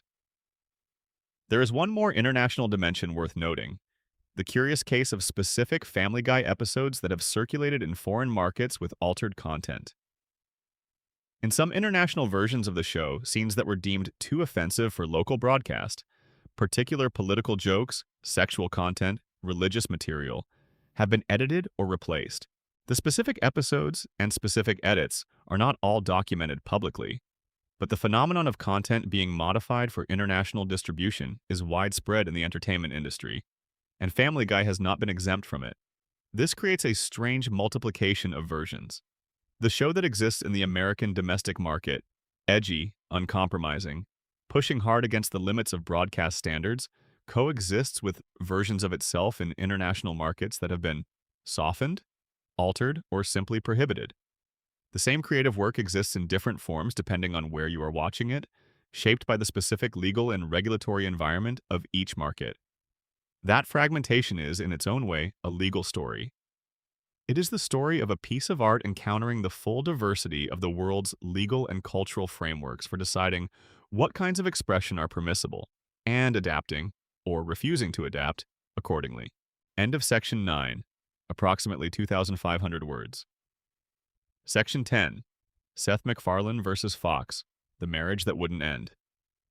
Every long creative relationship has its tensions. The relationship between Seth MacFarlane and the Fox Broadcasting Company is one of the longest, most productive, and most complicated creative relationships in the history of American television. It has produced billions of dollars in revenue, decades of cultural impact, and, on the evidence of MacFarlane's own public statements, a level of mutual frustration that has at times been difficult for either party to conceal. To understand this relationship fully, you need to go back to the beginning, not to 1999 when Family Guy premiered, further back to the structural reality of how television shows are made and owned in America. When Seth MacFarlane created Family Guy, he did not own it. This is true of virtually every television creator whose work is produced by and for a major network. The economics of television production require substantial upfront capital, money to hire writers, animators, voice actors, composers, and all the other skilled professionals whose work goes into making a television program. That capital comes from the production company and the network, not from the individual creator. In exchange for providing that capital, the production company and network acquire ownership of the show. The creator is compensated through salary, bonuses, and a share of back-end profits, but the fundamental ownership, the copyright, the distribution rights, the licensing rights, the ability to decide where and when and how the show airs, belongs to the corporate entities that funded it. For Seth MacFarlane, the original rights to Family Guy belonged to 20th Century Fox Television and, through various corporate transactions, ultimately to the Walt Disney Company after Disney acquired Fox's entertainment assets. MacFarlane could voice the characters. He could write episodes. He could produce. He could even serve as showrunner. But he could not decide where the show aired, and he could not stop it from airing if he wanted it stopped. This structural reality became personally and professionally significant for MacFarlane around 2011, when he began stepping back from active day-to-day involvement in the show. As we noted in the discussion of Family Guy's creative decline, MacFarlane reduced his creative involvement in Family Guy, continuing to voice his characters but handing off show-running responsibilities to Rich Appel and Alex Sulkin. He was pursuing other projects, the TED Films, the Orville, his music career, and eventually his NBC Universal deal. But the tensions with Fox were not merely about his divided attention. They were rooted in something more fundamental: a growing discomfort with the ideological company he was being forced to keep. Fox Broadcasting and Fox News are, in the most direct sense, corporate siblings. They share a history, a parent company, and, critics would argue, certain ideological assumptions. Rupert Murdoch built both, and while Fox Broadcasting has historically operated with considerable independence from the explicitly political direction of Fox News, the association between the two organizations has always been visible. They share the word Fox, they share corporate governance at various levels. And for a political liberal who was making a show on Fox Broadcasting, the Fox News connection was a permanent, uncomfortable reality. MacFarlane's discomfort with Fox News was not a secret. He made jokes about the network on Family Guy. He made jokes about it in interviews. He made his political views clear in numerous public forums. But the tension between his personal convictions and his professional home came to a head in August of 2021 when he posted a message on social media specifically addressing a segment by then Fox News host Tucker Carlson. The post was direct. MacFarlane wrote that Carlson's commentary made him wish that Family Guy was on a different network. He compared the situation to a failed marriage, the metaphor being that both parties knew the relationship wasn't working, but were stuck together for practical reasons that neither could fully escape. That statement, "This marriage isn't working," was remarkable for several reasons. First, it was public. This was not a private complaint expressed in a negotiating room or in a conversation with a lawyer. This was a statement made on a platform where millions of people could read it, and where it would immediately be picked up by entertainment industry press and spread further. It was a declaration, visible to everyone, that the creator of Family Guy did not want his show on Fox. Second, it was legally complicated. MacFarlane was under contract. Family Guy had existing commitments that neither MacFarlane nor Fox could unilaterally dissolve. The statement about wanting to be on a different network was not an announcement that the show was leaving Fox. It couldn't be, legally, without far more complex negotiations than a social media post could initiate. It was more like the public airing of a private grievance, with the implicit acknowledgement that the speaker was not in a position to do very much about it. Third, and most interestingly, it created a situation in which Fox found itself publicly defending a relationship that its own most prominent creative partner had publicly described as broken. Fox responded, in statements to entertainment press, by indicating that it remained committed to Family Guy and intended to continue airing it. The network was not going to let a creator's public frustration with its corporate sibling affect its programming decisions, particularly not for a show that, despite declining ratings, remained a cost-effective product with significant residual and licensing value.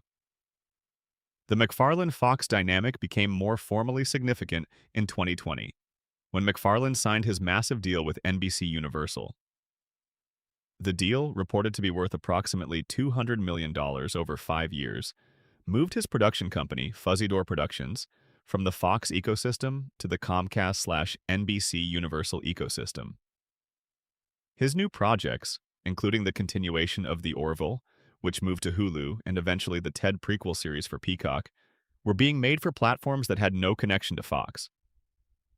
This created an unusual situation. MacFarlane was under a massive financial and creative arrangement with a company that was, in many respects, a competitor of the network that still aired his most famous show. The business relationship with Fox that had defined his career since 1999 was being gradually supplanted by a new relationship with NBC Universal.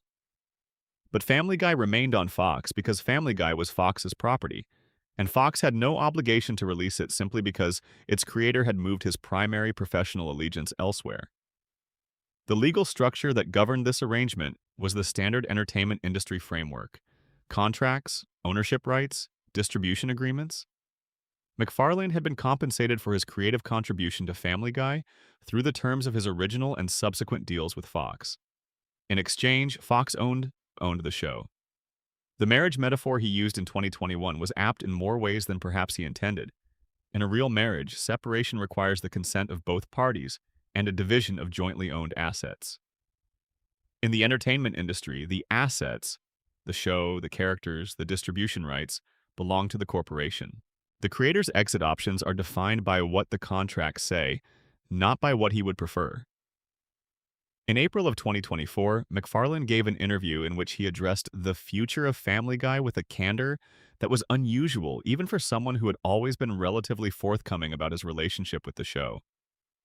He said that he didn't see a strong reason to end the show because people still loved it.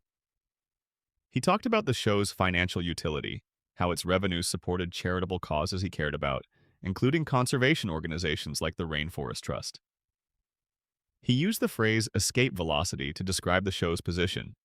It had been running for so long that there was no obvious logical endpoint, and as long as audiences continued to watch, there was no compelling reason to stop. He did not talk about creative excitement. He did not mention specific stories he wanted to tell or creative directions he was eager to explore. The framing was that of a reasonable business arrangement that served useful purposes, not that of a creator with burning things to say. Then, in April of 2025, it was announced that Family Guy had secured a multi-season renewal with Disney, which by now owned the rights through the Fox acquisition, guaranteeing the show's continuation through its 27th season and the 2028 to 2029 television year. The deal covered 4 additional seasons of 15 episodes each. By the time that deal expires, Family Guy will be 30 years old. MacFarlane, presumably, will still be voicing Peter, Brian, Stewie, and Quagmire. The marriage, it seems, will continue for the foreseeable future. Both parties have concluded, for different reasons and with different degrees of enthusiasm, that the arrangement remains in their interest. The law has no mechanism for forcing them apart, and so the show goes on. There is something almost philosophical about this situation when you look at it from a certain angle. Seth MacFarlane created something extraordinary, a piece of popular art that captured the imagination of millions of people, that changed the vocabulary of animated comedy, that generated revenues in the billions of dollars. And in creating it through the industrial machinery of American commercial television, he also, necessarily, gave up the ability to control it fully. The show is his in the most personal sense, in its voice and its humor and its sensibility, and it is not his in the most legally significant sense. Others own it. Others will decide its fate.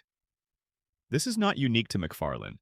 It is the basic condition of creative work done within corporate structures. It is the arrangement that every studio system artist from the earliest days of Hollywood has navigated. But it is felt more acutely when the creator is still alive, still articulate, and still publicly commenting on his own complicated relationship with the thing he made. End of Section 10, approximately 2,700 words. Section 11. The Anatomy of Parody Law. Why Family Guy almost always wins. Let us slow down. Let us take a step back from the individual cases and the specific lawsuits and the particular episodes, and let us spend some time with the underlying legal framework that makes all of those outcomes possible. Because when you look at Family Guy's legal history as a whole, one of the most striking patterns is how rarely the show has actually lost in court. Carol Burnett lost. The Bourne Company lost. Art Metrano's case ended without a public victory. The FCC never fined the show. The Venezuelan ban was a diplomatic irritant, not a legal defeat in any American court. The piracy case was a victory for Fox. Why does Family Guy keep winning? Or rather, what is it about the legal structure of American copyright and free speech law that makes it so difficult to successfully sue an animated comedy show for using your creative work as source material for jokes? The answer is a legal doctrine called fair use.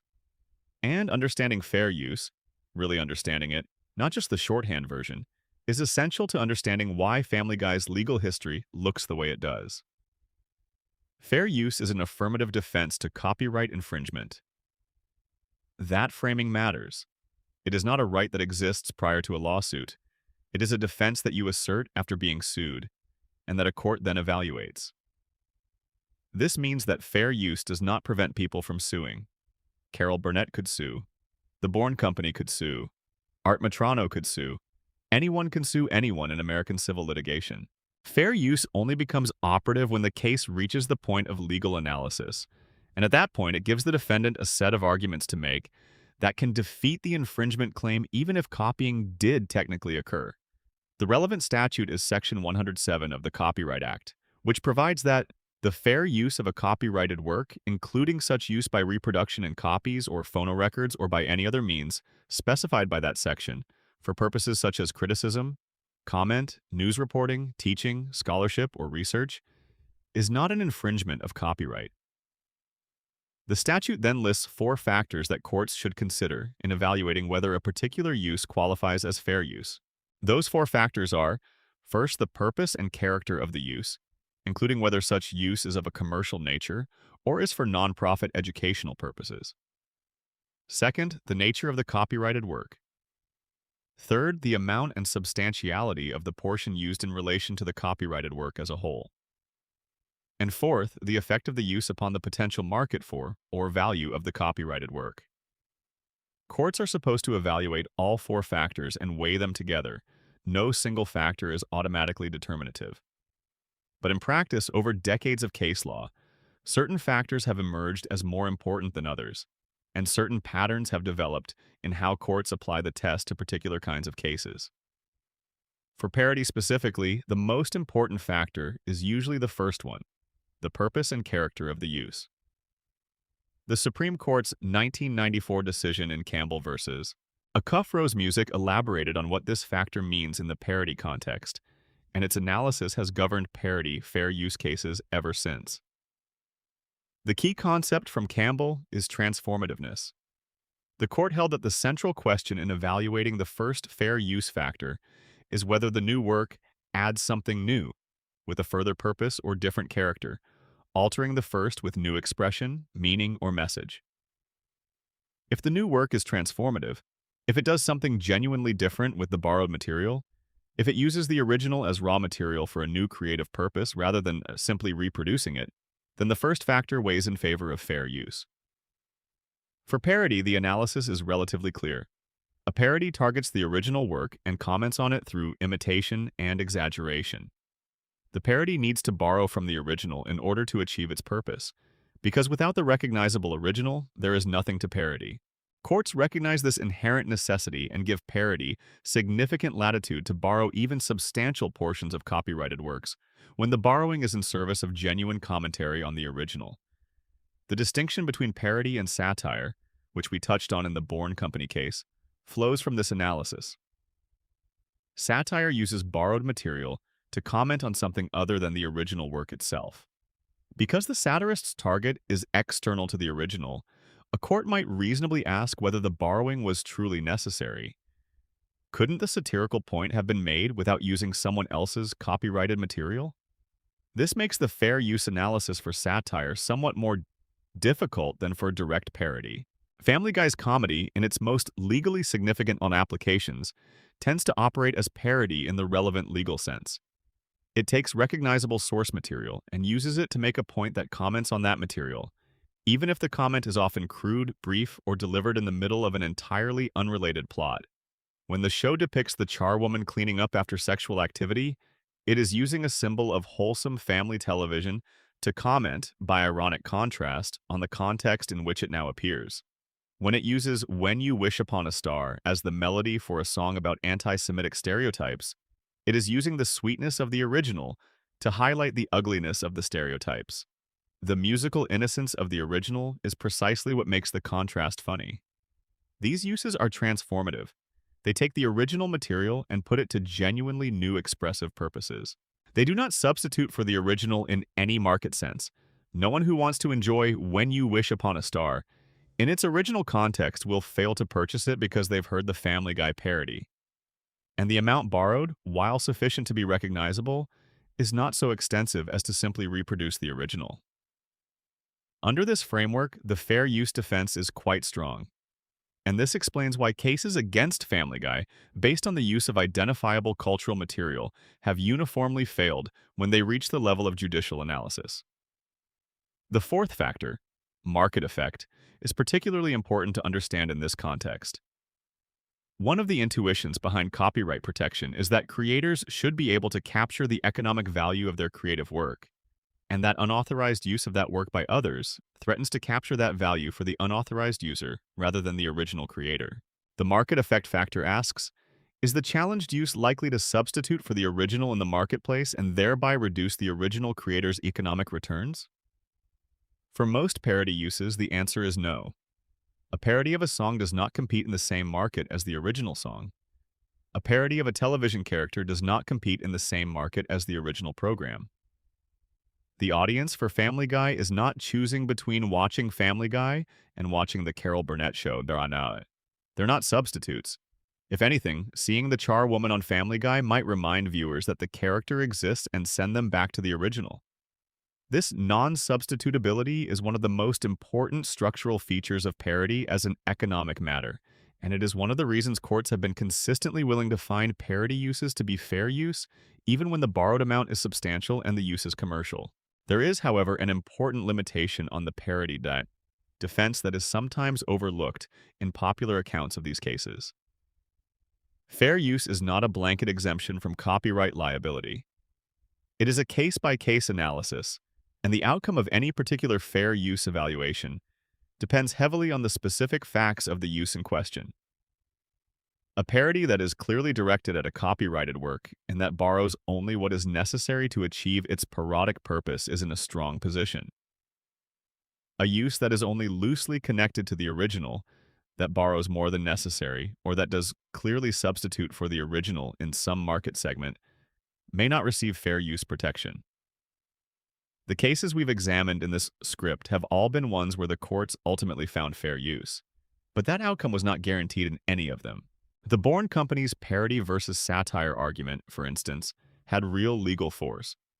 There are contexts in which a court might have found that I Need a Jew was satire rather than parody and applied a more demanding fair use analysis. The result would likely still have been the same under the specific facts, but the legal question was not trivial. And there are certainly hypothetical uses of copyrighted material in a Family Guy episode that would not qualify as fair use, a use that was clearly just reproducing the original for commercial purposes, with no transformative element, no commentary, and a real likelihood of substituting for the original in the marketplace. The parody defense has limits. Family Guy's history of legal success reflects not only the broad scope of the fair use doctrine, but also the fact that the show's uses of copyrighted material have, in the cases that reached court, fallen on the right side of those limits. Beyond fair use, there is the broader First Amendment context that gives parody and satire their constitutional importance. The Supreme Court has long recognized that parody and satire are forms of expression that deserve strong First Amendment protection. In Hustler Magazine versus Falwell, 1988, a case involving a parody advertisement that depicted the Reverend Jerry Falwell in a humiliating way, the court held unanimously that public figures cannot recover for intentional infliction of emotional distress based on parody, even when the parody is outrageous and offensive, as long as it cannot reasonably be understood as stating actual facts. The First Amendment protection for parody extends not just to copyright questions, but to the broader suite of legal theories, defamation, right of publicity, emotional distress, that plaintiffs sometimes attempt to use as alternatives when copyright claims fail. This constitutional backdrop is why the legal defense of programs like Family Guy tends to be so robust. It is not merely that copyright law has built-in exceptions for parody. It is that the entire constitutional structure of American free expression law is oriented toward protecting the ability to comment on, criticize, satirize, and mock public figures in public culture.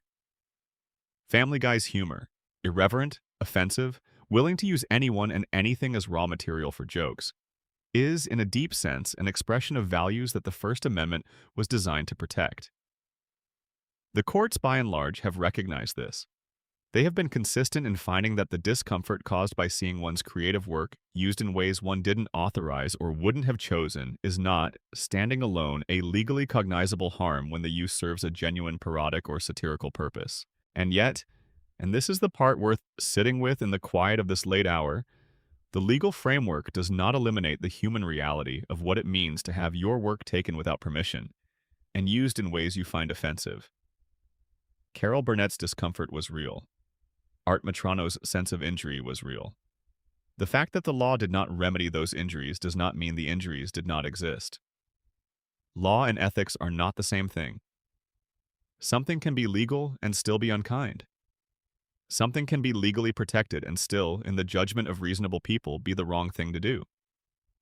Family Guy has, on multiple occasions, done legally protected things that many people, including, apparently, some people involved in the show's creation, found ethically uncomfortable. The law says, you can do this. Ethics says, you should think carefully about whether you should. The interesting question, the one that does not have a legal answer, is what it means for a creative work to engage with that gap, to know the law, to operate within it, to push right up against its edges, and to never quite stop to ask whether legal permission and moral permission are the same thing. That question is not unique to Family Guy. It is the question that any satirist, any comedian, any artist who works with the raw material of other people's culture and other people's identities has to answer for themselves. The law provides a framework. The ethics are up to the individual. End of Section 11. Approximately 2,800 words. Section 12. The smaller stories. Quiet settlements, forgotten filings, And the invisible legal work. Most of the legal history of any long-running television show never becomes public. When we talk about the lawsuits involving Family Guy, we inevitably focus on the cases that generated court filings, reported decisions, and media coverage. The Carol Burnett case, the Bourne Company case, the Hernandez piracy judgment, the Art Metrano saga. These are the cases we can document because they left paper trails that are accessible in court records and legal databases and news archives. But every entertainment lawyer who has worked in the industry will tell you that the visible cases are a fraction of the total. For every lawsuit that gets filed, there are a dozen legal disputes that are resolved before filing, through negotiating phone calls, through cease and desist letters and responses, through settlement agreements that never see the inside of a courtroom and are never reported in the press. Family Guy, which has been operating in the contentious space of satirical popular culture for more than 25 years, has surely generated an enormous volume of this invisible legal work. Understanding it requires a certain amount of inference, because by definition the things that were resolved quietly leave no public record. But there is enough surrounding evidence to sketch the shape of it. Consider the sheer volume of cultural material that Family Guy has used over its run. Thousands of episodes, each containing multiple references to copyrighted songs, films, television programs, fictional characters, and real people. Each one of those references is a potential legal issue. Most of them were probably cleared through the standard licensing processes we discussed earlier, the music through ASCAP and BMI blanket licenses, the film and television references through fair use analysis conducted by the show's legal team before the episode aired. But some of them were probably not cleared, and some of them probably generated complaints from rights holders. Those complaints, in the vast majority of cases, were handled by Fox's legal department, through letters, through conversations, through the payment of licensing fees that were negotiated after the fact, or through explanations of fair use that were accepted by the complaining party without litigation. The entertainment industry has a well-developed informal dispute resolution culture. Rights holders often prefer a payment to a lawsuit, even when they believe they have a strong case.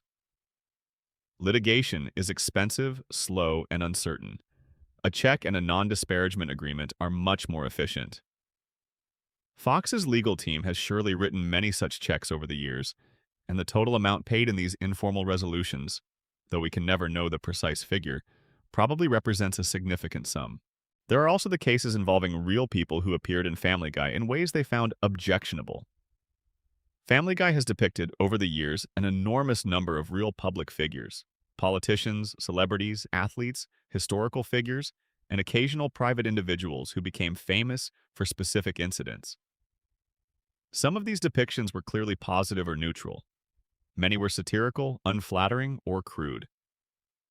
The right of publicity and defamation laws that govern the use of real people's identities in entertainment media create ongoing legal exposure for programs that regularly satirize public figures. The First Amendment protections for satire and parody are broad, but they are not unlimited.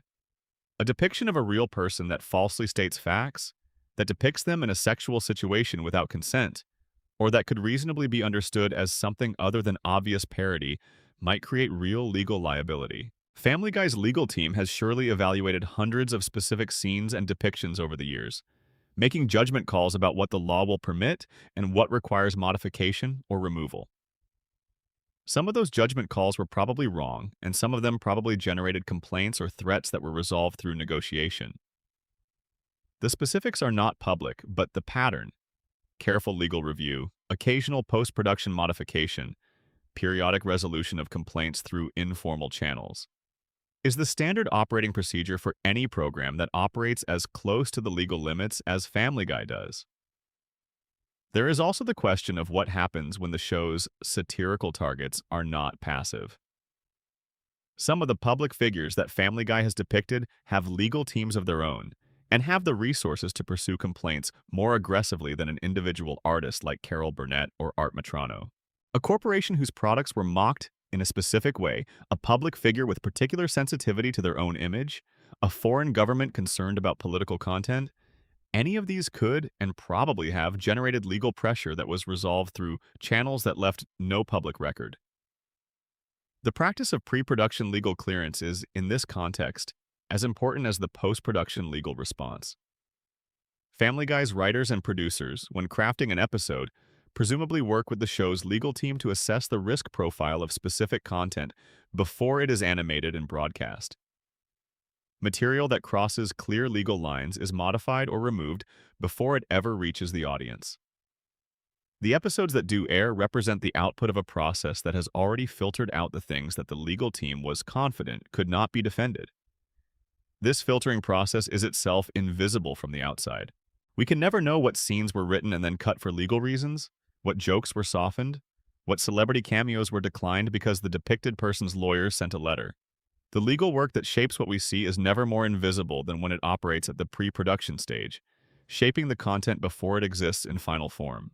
One area of the invisible legal landscape that deserves specific attention is the world of trademark law, which operates somewhat differently from copyright in the context of entertainment satire.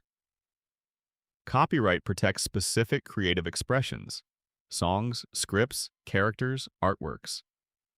Trademark protects brand identifiers, names, logos, product designs, and other commercial signifiers that identify the source of goods or services.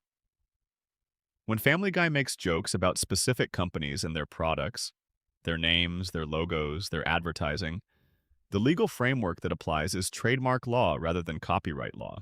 The First Amendment protections for satire and parody apply to trademark as well as copyright, but the analysis is somewhat different. Courts have generally held that using a trademark in a way that comments on the trademark or the company it represents, mocking a brand's image, satirizing its advertising, parodying its products, is protected expression as long as it doesn't create consumer confusion about whether the trademark owner endorsed or authorized the use. Family Guy has used real company names, logos, and product identities in countless episodes. Some of these uses have surely generated complaints from trademark owners. Some may have been resolved through modifications to the content. Others may have been defended on First Amendment grounds. The specific details of these trademark-related disputes are, like the copyright disputes that don't reach court, largely invisible to the public. There is a particular class of smaller-scale legal matters worth noting: the disputes over domain names and online impersonation that any major entertainment brand encounters in the internet era. Family Guy is a major commercial brand. Its characters are licensed for merchandise, toys, video games, clothing, and countless other products. The characters' names, the show's name, and the distinctive visual elements are all protected intellectual property. In the online environment, this creates ongoing legal work around domain name disputes. Instances where third parties register web addresses that incorporate the Family Guy brand, either to profit from the association or to mislead users. It creates work around counterfeit merchandise, which circulates through online marketplaces at significant scale and requires ongoing enforcement effort. It creates work around fan sites, fan fiction, and fan art, which raise genuinely complex questions about where the line between permitted fan expression and prohibited infringement falls. Fox and Disney have standard enforcement programs for all of these issues, applied consistently across their portfolio of intellectual properties. Family Guy is one item in that portfolio, and the legal work associated with its brand protection is handled routinely, without the drama of a major lawsuit, and without leaving much trace in the public record. All of this invisible legal work adds up over 25 years to something significant. Not in terms of landmark precedents or famous cases, but in terms of the sheer volume of legal activity that a major entertainment property generates simply by existing and operating in the commercial and cultural landscape. The lawyers and legal departments involved in Family Guy's history have collectively spent an amount of time and energy on this work that is probably larger than most people would guess. And mostly, they have succeeded in protecting the show's ability to do what it does, to use the raw material of popular culture freely, to satirize public figures aggressively, to push against the edges of taste and acceptability without triggering legal consequences that would constrain its creative freedom. That success is not an accident. It is the product of careful legal work, good strategic judgment, and a set of legal doctrines that are, on the whole, well suited to protecting the kind of entertainment that Family Guy produces. The invisible legal infrastructure that surrounds the show is, in its own way, as remarkable as the more dramatic cases we've already discussed. End of section 12, approximately 2,600 words. Section 13. The FCC, Indecency Law, and the Broadcast Standards War. There is a regulatory document that very few television viewers have ever read, but that has shaped what they see on broadcast television in profound ways. It is Title 18, Section 1464 of the United States Code, which reads, in its entirety, whoever utters any obscene, indecent, or profane language by means of radio communication shall be fined under this title or imprisoned not more than 2 years, or both. 23 words. A criminal statute, not a civil one. And the Federal Communications Commission has been interpreting those 23 words and applying them to the realities of American broadcast media for nearly a century. The FCC's indecency enforcement regime is one of the more unusual features of American media regulation. Unusual because it represents a significant carve-out from the First Amendment's generally broad protections for speech, justified by the specific character of broadcast media as using public airwaves licensed by the government, and targeted specifically at sexual and excretory content that falls short of the legal standard for obscenity, but is deemed too explicit for audiences that include children during daytime and early evening hours. Family Guy has been at the center of this regulatory environment in ways that no other animated program has matched for sheer sustained intensity.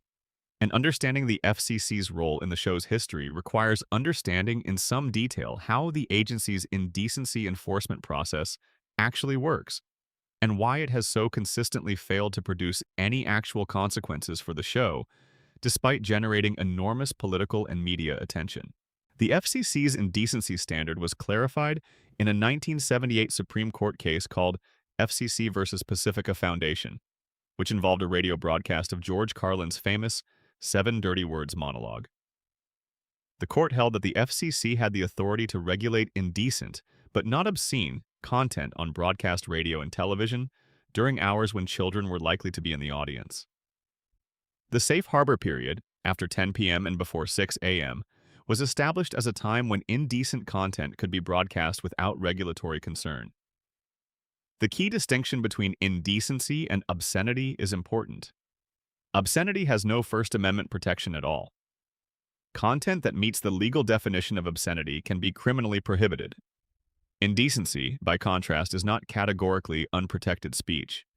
It is merely subject to time channel restrictions on broadcast media during the hours when children are likely to be watching. The FCC's indecency rules apply to broadcast television and radio, not to cable, not to satellite, not to streaming services. Family Guy airs on Fox, which is a broadcast network. Its primary broadcast window is in the evening, typically 9 p.m. or later, which technically falls within or near the boundary of the safe harbor period.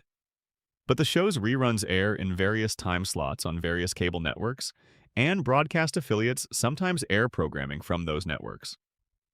The interaction between broadcast indecency rules and the complex multi-platform media landscape has generated considerable legal and regulatory complexity. The practical mechanics of FCC indecency enforcement are worth explaining in some detail because they illuminate why the PTC's complaint campaigns against Family Guy never resulted in fines or regulatory action.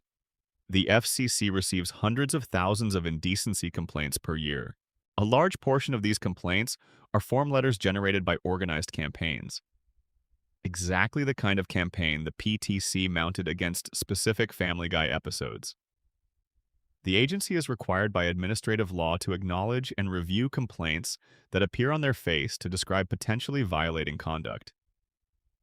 But reviewing a complaint is different from finding a violation, and finding a violation is different from imposing a fine.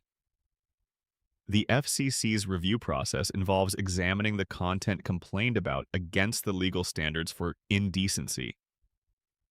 Under those standards, content is indecent if it depicts or describes sexual or excretory activities or organs in a way that is patently offensive as measured by contemporary community standards for the broadcast medium when taken in context. That in-context qualifier does enormous legal work. The FCC is required to consider the full context of the broadcast, the surrounding programming, the channel and its audience expectations, the time of broadcast, the artistic or comedic purpose of the content, before finding that a particular moment is patently offensive. Content that would be patently offensive in isolation may not be patently offensive when its context makes clear that it is satirical, comic, or part of a larger artistic work. Family Guy's content routinely pushes hard against indecency standards when judged by the content alone. But when judged in context, as the content of a known adult-oriented animated comedy that airs in late evening hours on a network that has consistently presented it as mature entertainment, the contextual factors tend to reduce the likelihood of a finding that any specific moment is patently offensive under the legal standard. This is not to say that the FCC has had no interactions with Family Guy beyond the PTC complaint reviews. The agency's Indecency Enforcement Office has examined specific episodes on multiple occasions. The reviews have been conducted seriously, have involved actual legal analysis, and have considered the specific content at issue rather than simply rubber stamping the complaints or dismissing them without review.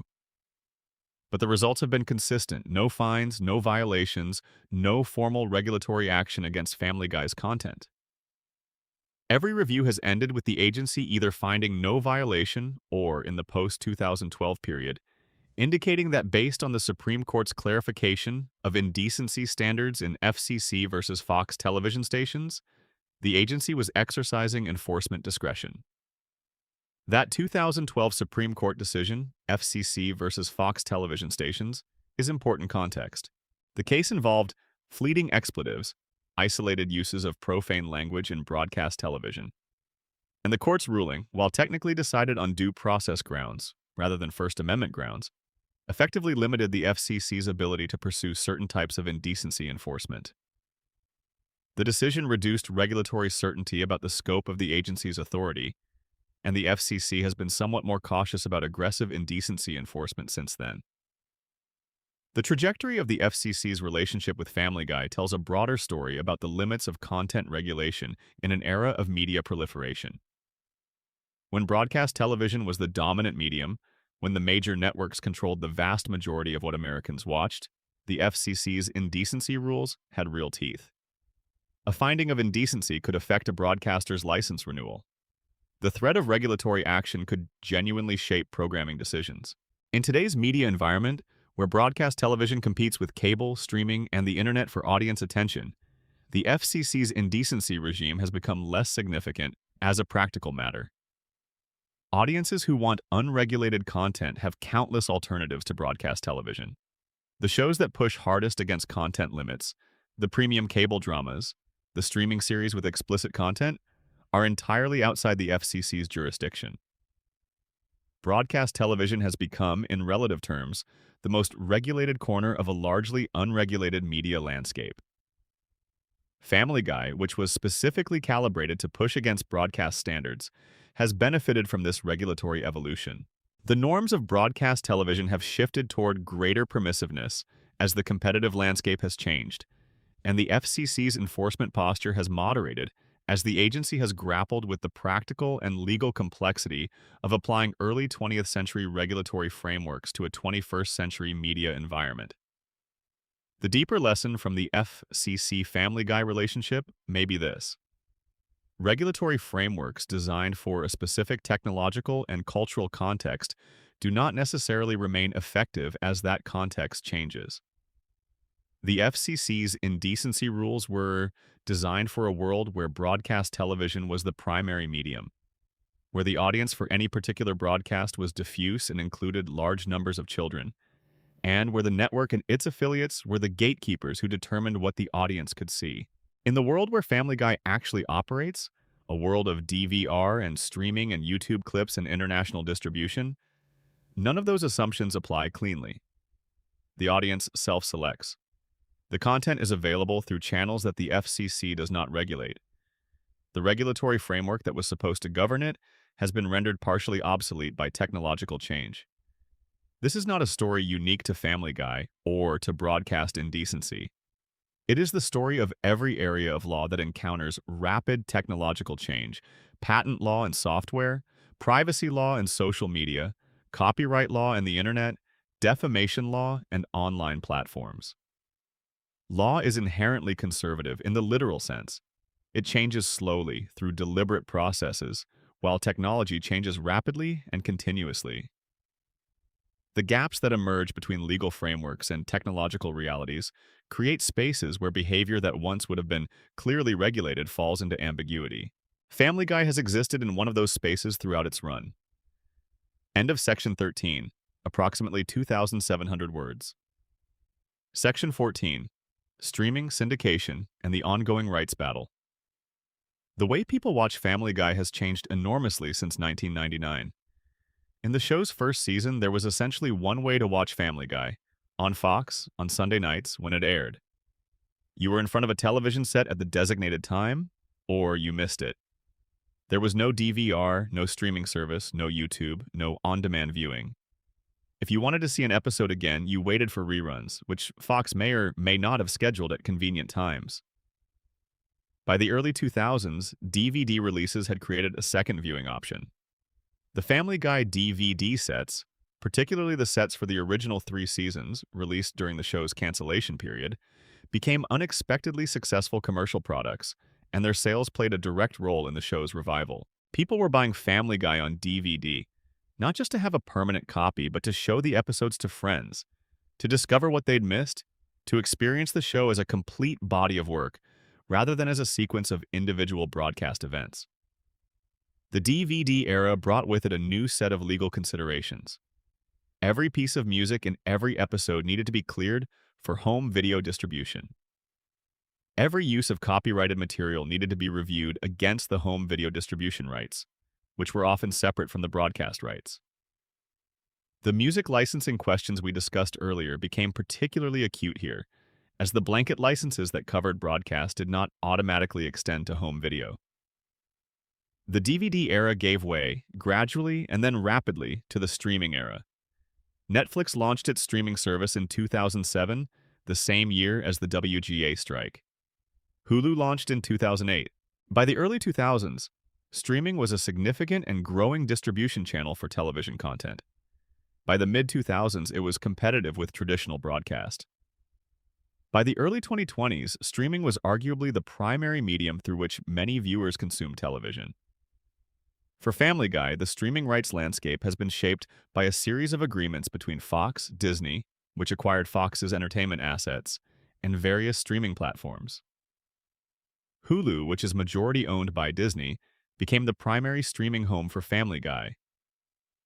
Episodes of the show are available on Hulu in the United States, and on various international streaming platforms in other markets. These streaming distribution agreements created a new set of legal complexities. The rights to stream a television show are different from the rights to broadcast it, which are different from the rights to sell it on home video. Each distribution channel involves separate rights that need to be separately cleared. The music clearances that covered broadcast may or may not have covered streaming, and the expansion of streaming as a distribution channel required renegotiation of various rights agreements. The streaming era also created new enforcement challenges around unauthorized distribution.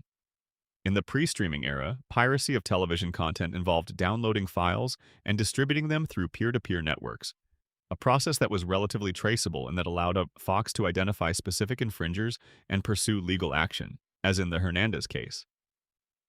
In the streaming era, unauthorized streams, websites that provide live or on-demand streaming of copyrighted content without authorization, present a somewhat different challenge. Streaming piracy sites typically operate from jurisdictions that are difficult to reach through American or Canadian copyright law. They use technical structures designed to obscure their operations and make takedown difficult. They can be taken down in one jurisdiction and reappear in another within hours. The legal tools that work reasonably well against file-sharing piracy, identifying a specific infringer, serving them with process, obtaining judgment, work less well against streaming piracy operations that are deliberately structured to evade those tools. Fox and Disney have pursued a variety of strategies against streaming piracy of Family Guy and their other properties. These include DMCA takedown notices to major platforms, which can result in removal of infringing content from accessible indexes, but often do not reach the underlying storage. They include legal actions in multiple jurisdictions seeking injunctions against specific sites. They include cooperation with internet service providers to block access to known infringing sites, a strategy that has been used more aggressively in some international markets than in the United States. Syndication rights, the rights to air a program on channels other than its original network after its initial broadcast run, represent another important dimension of the ongoing rights management for Family Guy. The show airs in syndication on FXX, on Comedy Central, and on various other cable channels, and was for many years a cornerstone of Adult Swim on Cartoon Network. Each of these syndication arrangements involves separate rights agreements that specify which episodes can be aired, in what markets, at what times, and subject to what content restrictions. Syndication agreements for Family Guy have historically been among the most lucrative in the history of animated television. The show's enormous catalog of episodes, well over 300 at this point, with more being produced, and its proven audience appeal across multiple demographics have made it a perennially attractive property for cable networks looking for reliable programming. The content restrictions that apply in syndication are worth noting. Adult Swim, which has been an important distribution partner for Family Guy since the show's first cancellation period, operates under somewhat different content standards than Broadcast Fox does. As a cable network, it is not subject to the FCC's broadcast indecency rules, and it can air content that might not pass broadcast standards. This has historically meant that syndication on Adult Swim has allowed some episodes, or cuts of episodes, to air in more complete form than was possible on Fox. The interaction between all of these distribution channels, broadcast, syndication, DVD, streaming, international licensing, creates a permanent background hum of legal activity around Family Guy. Rights need to be tracked, managed, enforced, and renegotiated as new distribution channels emerge and existing agreements expire. The legal infrastructure required to manage a 25-year television franchise with international distribution across multiple media is substantial, and it operates continuously regardless of whether any specific lawsuit is generating headlines. This background activity, routine, invisible, essential, is perhaps the most representative thing about Family Guy's legal history. The dramatic cases we've discussed are the exceptional events that occasionally break the surface. The ongoing legal management of rights and distribution is the water in which those events occur. And as Family Guy moves into its fourth decade, with the mega deal renewal promising new seasons through 2029, that ongoing legal management will continue. New distribution channels will emerge and create new rights questions. Streaming agreements will be renegotiated. Syndication deals will expire and be renewed or replaced. The copyright registrations for individual episodes will continue to generate renewal and enforcement obligations. The music licensing structure will need to adapt to new forms of distribution and new consumption patterns. All of this is the mundane, essential, mostly invisible work of maintaining a major commercial entertainment franchise in the modern media landscape. It is not glamorous, it does not generate compelling courtroom drama. But it is, in a very real sense, the foundation on which the more dramatic legal stories we've been exploring are built. End of Section 14, approximately 2,600 words. Section 15, the cultural impact, what the lawsuits tell us about America. Step back from the individual cases for a moment. Look at the whole picture. Look at everything we've covered.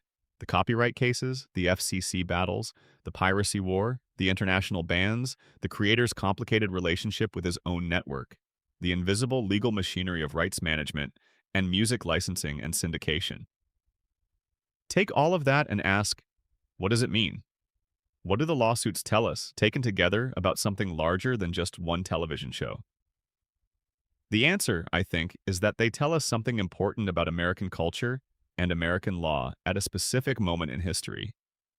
The first quarter of the 21st century, a period when the meaning of creative expression, the economics of media, and the boundaries of legally protected speech were all in a state of rapid and sometimes violent transition. Family Guy arrived at exactly the right moment to capture and reflect those transitions. It emerged from the late 1990s, a period of enormous cultural optimism about the internet and what it would mean for creative expression, and grew through the 2000s and 2010s when those optimistic assumptions were being tested against the realities of piracy, platform monopolies, labor displacement, and the fragmentation of the shared cultural landscape.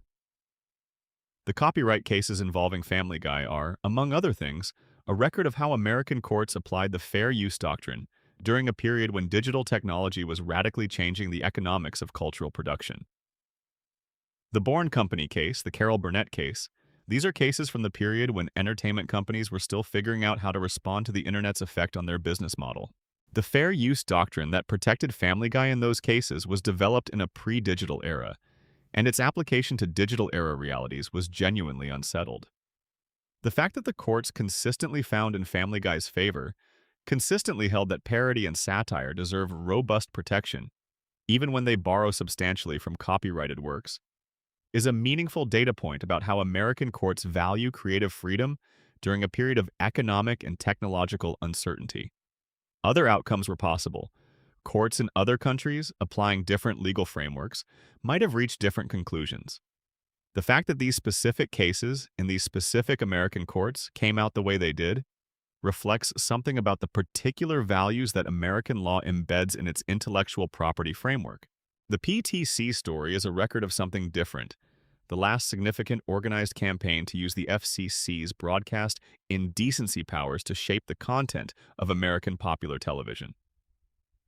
The PTC's campaign against Family Guy, the worst show of the week designations, the hundreds of thousands of complaint letters, the formal regulatory proceedings, represented a particular style of cultural politics that has become considerably less effective as the media landscape has fragmented by ties.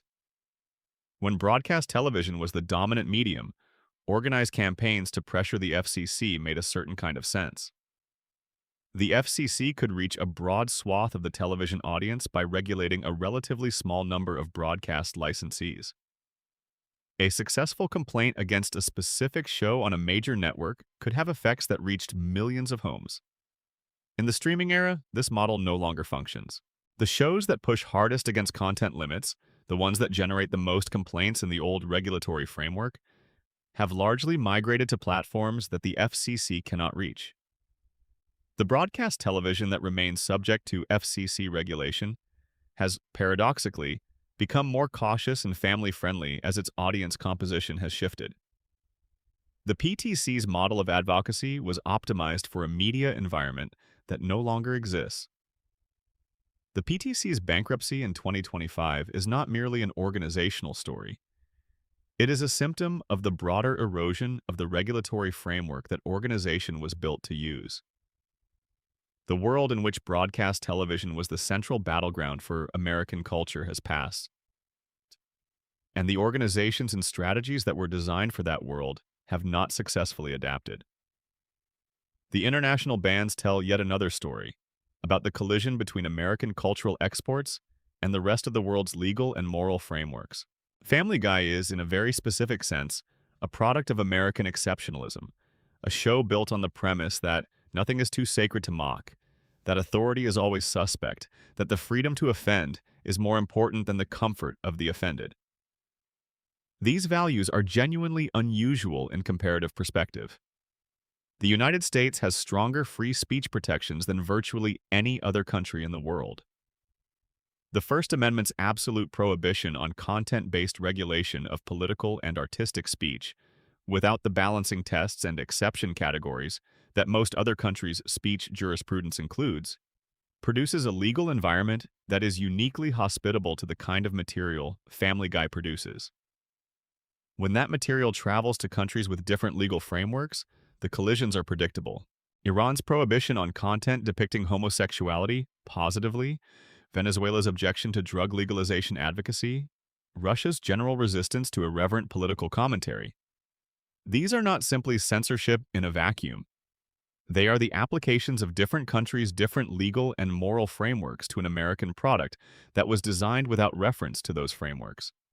What is interesting about this is that it makes visible something that is usually invisible: the degree to which American popular culture is built on specifically American legal and cultural assumptions.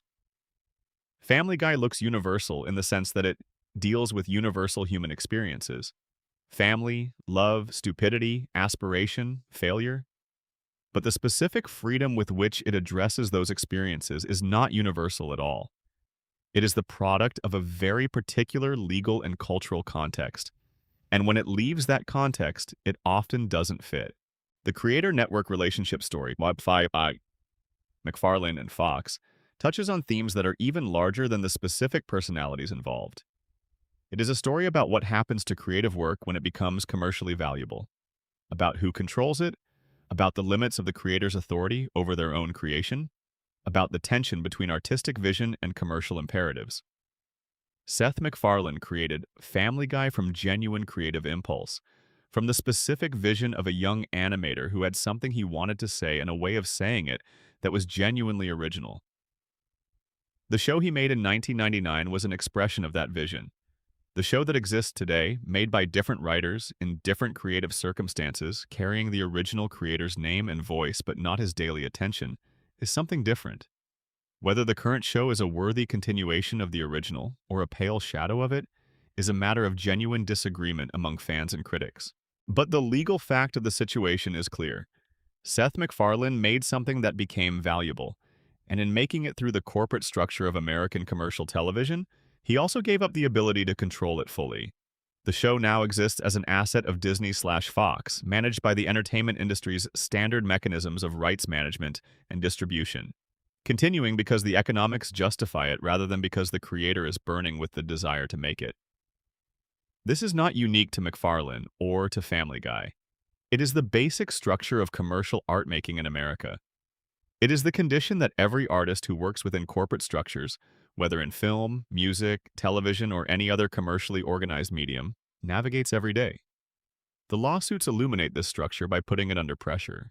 When Carol Burnett sued Fox, she was asserting a creator's right to control how her work is used, a right that the law ultimately declined to recognize in the form she claimed it. When Art Metrano sued 3 times over his physical comedy routine, he was claiming ownership of something the law was uncertain how to classify. When MacFarlane posted about the failing marriage with Fox, he was expressing a creator's frustration with the limits of his own legal authority over his own creation. None of these situations were resolved in the way the individual might have hoped. The law's framework for managing creative work within commercial structures is, on the whole, well-suited to protecting corporate interests and less well-suited to protecting individual creators' sense of ownership and control. And yet, the First Amendment framework that makes Family Guy's creative freedom possible also, in some fundamental way, reflects a genuine commitment to the value of that freedom. The courts that found fair use in the Carol Burnett case and the Bourne Company case were not simply protecting Fox's financial interests. They were giving effect to a genuine belief, embedded in American law since the First Amendment was ratified, that the freedom to comment on and satirize and mock the culture around you is worth protecting, even when that protection is uncomfortable for the people being mocked. There is a real value there, even when it is sometimes used in ways that are cruel or thoughtless. The ability of a television show to take anything, a beloved cultural icon, a cherished song, a public figure's carefully maintained image, and subject it to irreverent, unsparing comic treatment is, among other things, a form of democratic leveling. It says nothing is so sacred that it cannot be questioned, mocked, or held up for examination. No authority is beyond challenge. No idol is too elevated to be toppled, at least temporarily, by a joke. That value, however imperfectly Family Guy embodies it, is the legal and cultural foundation on which all the lawsuits we've discussed ultimately rest. And understanding it helps explain why, despite everything, the show has continued to win its legal battles, even as it has sometimes lost its creative ones. End of Section 15, approximately 2,500 words. Section 16, The Reckoning and the Legacy. What Family Guy's legal history tells us about the future. We are near the end of this long journey now. The night is quieter. The details have accumulated. The cases, the judges, the arguments, the outcomes, the personalities, the structural forces that shaped everything. And it is time to bring them together into something resembling a conclusion. Let me begin with a simple observation. Family Guy has now been making legal history for longer than most lawyers who work in entertainment law have been practicing. The first lawsuit was filed in 2000. The most recent major legal news, the mega deal renewal with Disney, the ongoing streaming rights management, the continuing syndication arrangements, is from 2025. A quarter century of legal activity generated by one animated television show about a fictional Rhode Island family. What does it all add up to? At the most literal level, it adds up to a series of legal precedents, some significant, some relatively minor, that help define the contours of parody protection, broadcast indecency regulation, celebrity rights, and copyright enforcement in the streaming era. The Carol Burnett case is cited in discussions of the right of publicity and its limits in the face of parody. The Bourne Company case is cited in discussions of the parody-satire distinction in fair use analysis. The Hernandez case is cited in Canadian intellectual property classes as an example of statutory damage calculations in commercial piracy. The FCC's consistent non-action in response to Family Guy complaints contributed to the gradual evolution of the agency's enforcement posture toward adult animated programming. These are modest contributions to the legal landscape, taken individually, but in aggregate they represent a body of case law and regulatory practice that has meaningfully shaped the environment in which American animated comedy operates. The next show that faces a right of publicity challenge based on a parody use will point to the Carol Burnett decision. The next animated program whose creator wants to use a copyrighted song parodically will point to the Bourne Company outcome. The norms that Family Guy's legal battles helped establish will persist long after the show itself has ended. At a deeper level, Family Guy's legal history is a record of the specific tensions that define creative expression in a commercial and legally complex society. The tension between the creator's vision and the corporation's ownership. The tension between the originator's right to control their work and the parodist's right to comment on it. The tension between the freedom to offend and the freedom to be free from offense. The tension between national legal frameworks and the global distribution of cultural products. These tensions do not resolve. They are inherent features of the situation. Features of a world in which creative expression is valuable enough to be fought over, in which the law is capable of mediating some disputes, but not all of them, and in which the most important questions about what kinds of speech deserve protection, about whose creative contributions deserve recognition, about what we owe each other as members of a shared culture, are ultimately answered not in courtrooms but in the ongoing negotiation of social values. Family Guy has been, for 25 years, one of the most contentious entries in that ongoing negotiation. It has pushed hard against the limits of what American culture and American law will permit. It has won most of its legal battles. It has lost some of its cultural ones. The critics and former fans who feel that the show stopped being good long ago are a significant part of the conversation about its legacy. What is the legacy, then? It is complicated, as legacies usually are. Family Guy at its best, seasons 1 through 3, certain episodes of the revival years, occasional flashes of brilliance in the later run, was genuinely original television. It took the form of the animated family sitcom and pushed it in directions that had not been tried before. It used the specific grammar of cutaway gags and pop culture references to build a comedy architecture that was genuinely new. It created characters who were funny and sometimes surprisingly moving.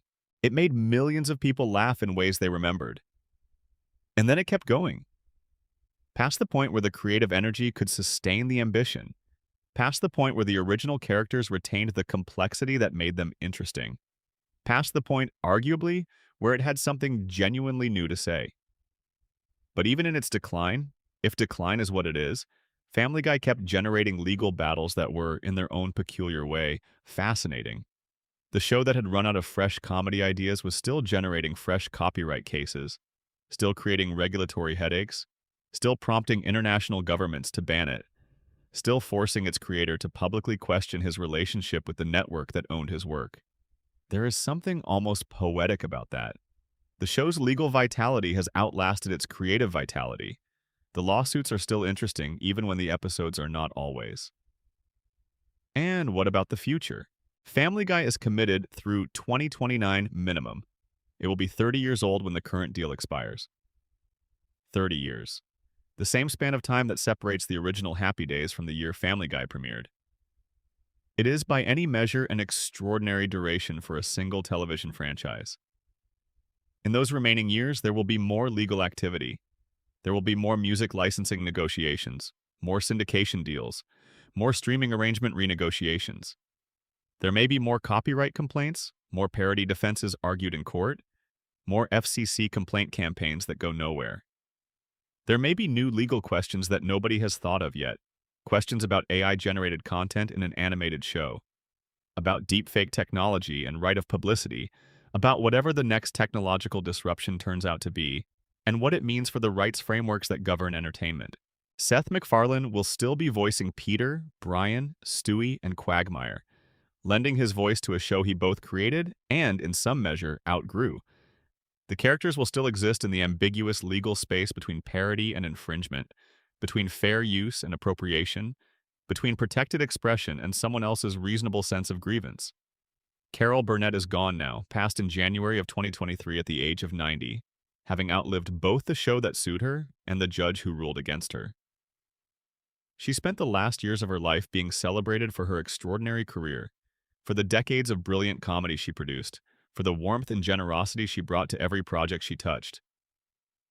The lawsuit was a footnote in her story, a footnote worth knowing, a footnote that tells us something real about her character and her values, but a footnote nonetheless. Art Metrano is gone too, passed in September of 2021 at 84, his 3 legal attempts still unresolved in the public record, his amazing Metrano routine preserved on video for anyone who wants to see what the fuss was about. He was a comedian who made people laugh for decades, and who spent the last chapter of his legal life arguing that the law should recognize what he had made. The law gave him an ambiguous answer. History has given him at least this, his name in the story. The Bourne Company still exists, still holding the rights to When You Wish Upon a Star, still collecting licensing fees from the countless contexts in which that song is used every year. The Family Guy parody is a footnote in the song's history, a history that stretches back to a 1940 animated film about a wooden boy who wanted to be real. Let me close with a thought about what it means to make art that generates lawsuits. In one sense, it means that you have done something wrong, or at least something that someone else believes is wrong. Wrong enough to spend money on lawyers and spend time in court arguing about. That is not nothing. That is a real disruption in real people's lives, a real claim that something was taken without permission or used in ways that caused harm.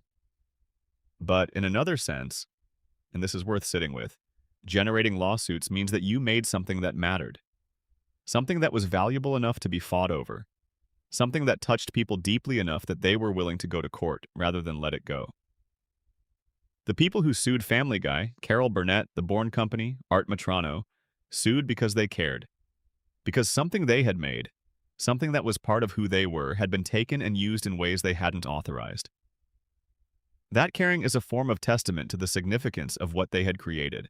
And Family Guy, in its anarchic, irreverent, sometimes cruel, and sometimes brilliant way, was significant enough to provoke that caring, significant enough to make people angry, significant enough to generate years and millions of dollars worth of legal activity, significant enough that a government in South America banned it, significant enough that thousands of parents and religious groups organized to pressure federal regulators to do something about it. That significance is real, whatever one thinks of the show's current quality. It was, at its best, something genuine, something that mattered, something that changed what was possible in American comedy. The lawsuits are part of that story. Not the most important part. The most important part is the laughter, the moments of genuine creative achievement, the characters who lodge themselves in the cultural imagination. But the lawsuits are part of it. They are the friction that any significant thing generates when it moves through the world. They are the evidence that what was made here was worth fighting over. And that, in the end, is something. End of section 16, approximately 2,700 words. Section 17, the final meditation. 30 years, one cartoon, and the long arc of creative law. It is very late now, or very early, depending on your perspective. The world outside is quiet. Whatever noise there was has settled. And we have been here together for a long time, moving through the winding corridors of copyright cases and FCC proceedings, of cease and desist letters and fair use defenses, of strikes and piracy judgments and creator frustrations, and the slow grinding machinery of entertainment law. Let me walk you out slowly. Imagine for a moment the first time someone watched Family Guy. January 31st, 1999. Super Bowl Sunday, the post-game slot on Fox. Probably sitting in a living room, surrounded by the residual excitement of a football game. A cartoon starting up on the television, a theme song, a family, a dog, a baby with a football-shaped head and a transatlantic accent and something unsettling in his eyes. That person had no idea they were watching the beginning of a 25-year legal saga. They were just watching a show. Maybe laughing, maybe not, maybe changing the channel. But something happened in that moment. Something was made. And once something is made, once it exists in the world, visible and audible and capable of affecting people, it becomes subject to all the machinery that humans have built for managing the things that affect us. Law, among other things. The whole elaborate, imperfect, sometimes wise, and sometimes absurd apparatus of intellectual property rights and broadcasting regulations and labor agreements and international treaties. The story we've been telling tonight is, at its heart, a story about what happens when creative work encounters that machinery. It is a story with no clear villains, though there are people in it who behaved badly.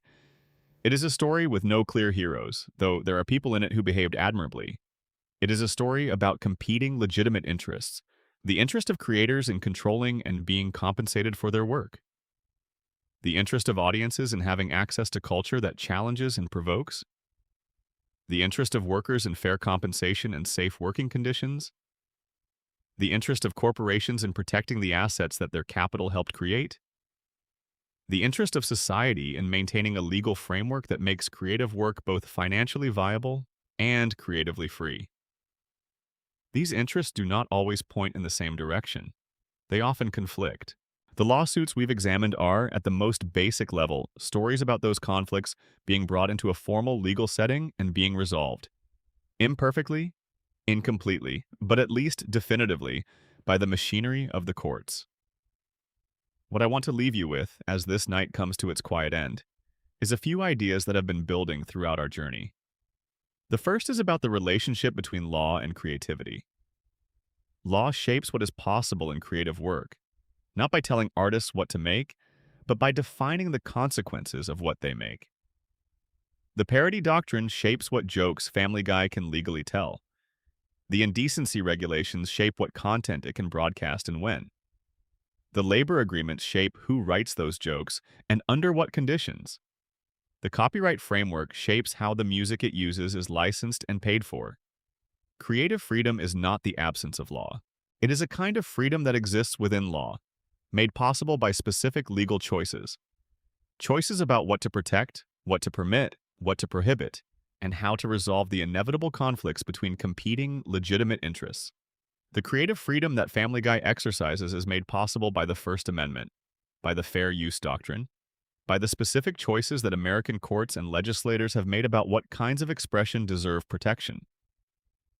A different set of legal choices, more restrictive copyright, stronger indecency regulation, different approaches to right of publicity, would have produced a different show, or perhaps no show at all. The second idea is about the relationship between commercial success and creative control. The story of Family Guy is, among other things, a demonstration of what happens when creative work becomes commercially valuable. The value attracts investment, which requires ownership structures, which limit the creator's control, which creates tension between the creator's vision and the commercial imperatives of the owning entities. This is not a conspiracy. It is not a failure of ethics. It is the predictable operation of a system that has been designed, reasonably enough, to align financial investment with legal protection of the resulting asset. The people who put up the money to make Family Guy had legitimate reasons to want ownership of what they funded. The law respects those reasons. The question of whether those legal arrangements are also ethically wise, whether they serve the broader interests of creative culture as well as they serve the interests of capital investment, is one that the legal framework answers in favor of the investors while leaving the larger question genuinely open.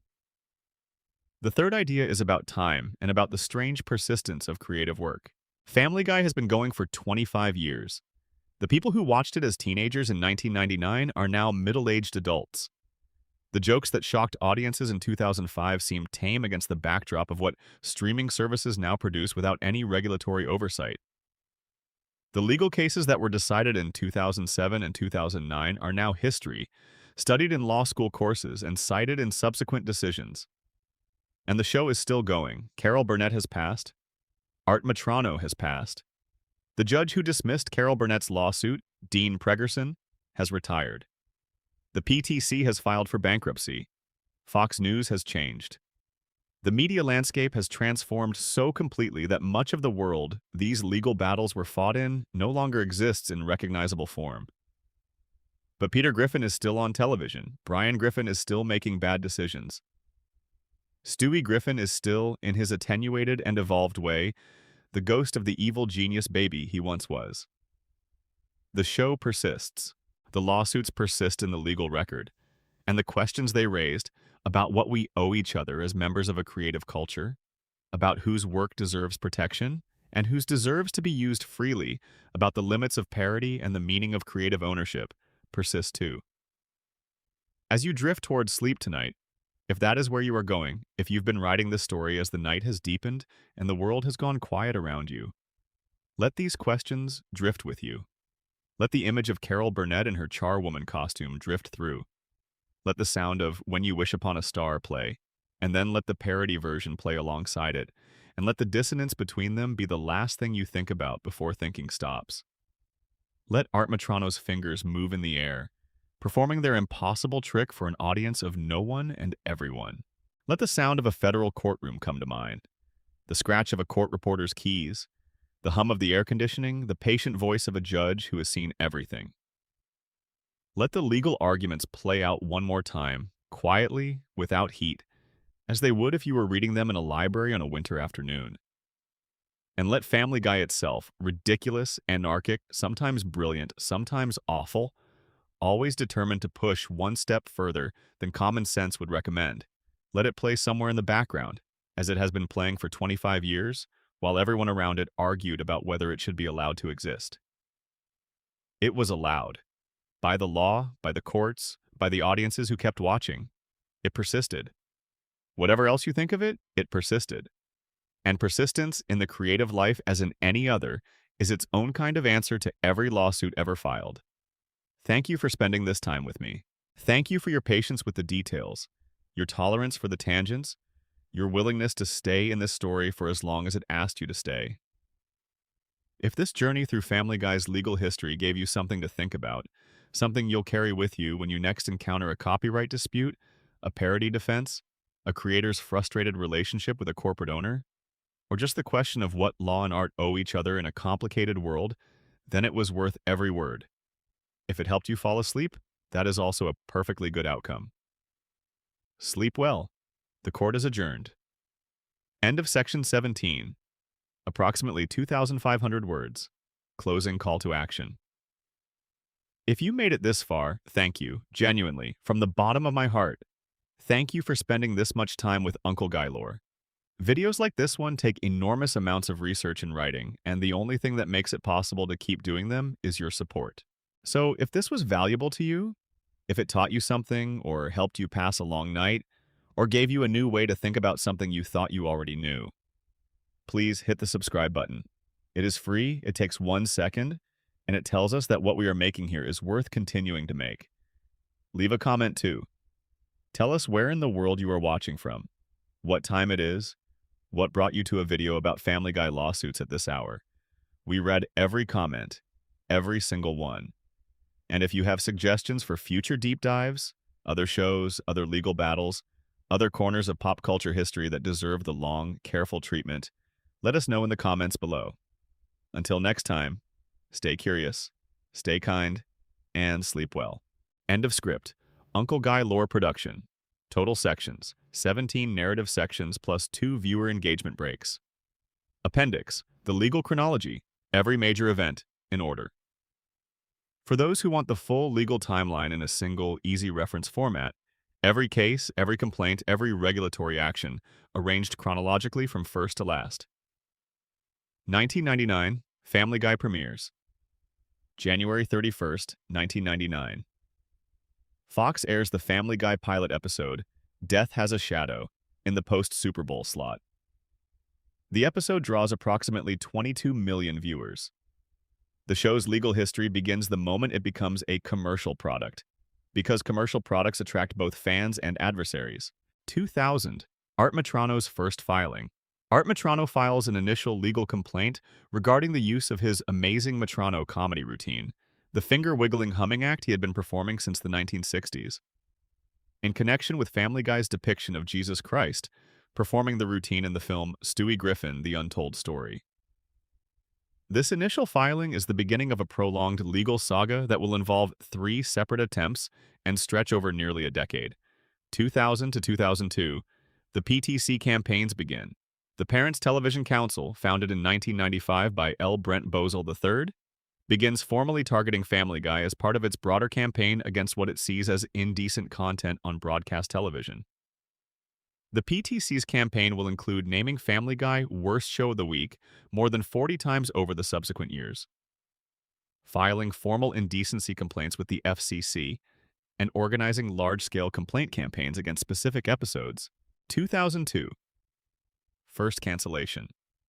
Fox cancels Family Guy after 3 seasons, citing declining ratings caused in large part by the network's own poor scheduling decisions. The cancellation temporarily ends the active legal concerns about new episodes, though existing episodes continue to air in reruns and generate ongoing rights management activity. 2003, Adult Swim debut and renewed interest Cartoon Network acquires Family Guy rerun rights and begins airing the show on its Adult Swim block, where it immediately becomes the highest-rated programming. The Adult Swim success, combined with strong DVD sales of the original seasons, attracts renewed attention from Fox and begins building the case for a revival. 2004.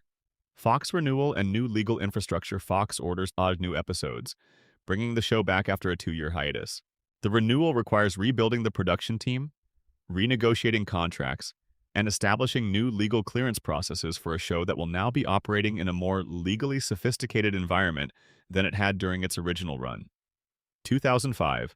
When You Wish Upon a Weinstein. Finally airs. Fox broadcasts When You Wish Upon a Weinstein, an episode that had been completed during the original run but held back for 2 years due to network concerns about its content. The episode contains the song I Need a Jew, set to the melody of When You Wish Upon a Star. This broadcast plants the seeds for the Bourne Company lawsuit that will follow 2 years later. 2005, Patarotica airs. The episode Patarotica airs on Fox as part of the revived 4th season. The episode contains the approximately 18-second scene depicting a parody of the Carol Burnett show's Charwoman character and an altered version of the show's theme music. Carol Burnett and her representatives take note. 2005, FCC declines action on And the Wiener Is. The FCC completes its review of PTC complaints regarding the 3rd season episode, And the Wiener Is, and declines to find any indecency violation.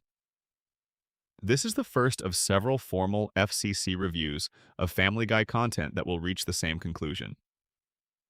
2006, South Park's Cartoon Wars airs. Trey Parker and Matt Stone air the 2-part Cartoon Wars episode of South Park, which directly satirizes Family Guy's writing style, depicting the show's jokes as generated by manatees randomly pushing idea balls together. The episodes generate significant media coverage of the ongoing rivalry between the 2 shows and articulate what becomes the standard critical complaint about Family Guy's reliance on unconnected cutaway gags. According to subsequent reports, writers from The Simpsons and King of the Hill contact Parker and Stone to thank them for the episode. 2007, Carol Burnett files suit. March. 2007, Carol Burnett files suit in the United States District Court for the Central District of California against 20th Century Fox Television and related entities. She claims copyright infringement, violation of her right of publicity, and misappropriation, seeking damages of $2 to $6 million. The case is assigned to Judge Dean Pregerson. 2007, FCC. Review of PTV and other episodes.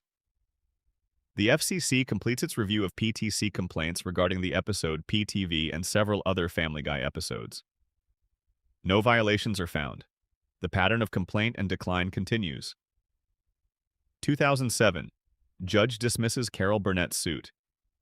May 2007. Judge Dean Pregerson dismisses Carol Burnett's lawsuit.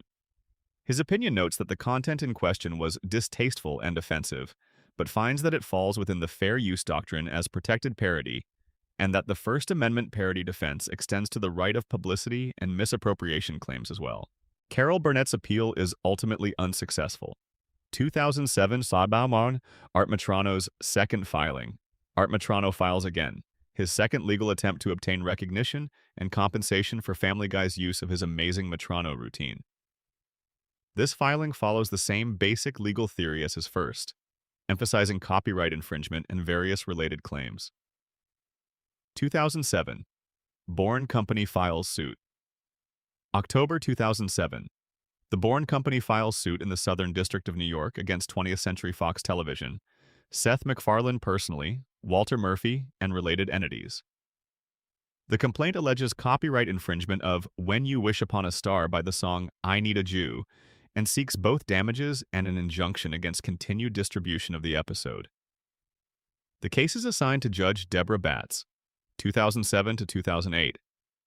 WGA strike, November 2007 through February 2008. The Writers Guild of America goes on strike over residuals for new media distribution. Seth MacFarlane walks the picket lines in support of the writers. Fox airs 3 completed Family Guy episodes over MacFarlane's objections during the strike period. The strike ends on February 12, 2008. The disruption to Family Guy's production contributes to ongoing quality and staffing challenges in the show's post-revival seasons. 2008 Art Metrano's third filing.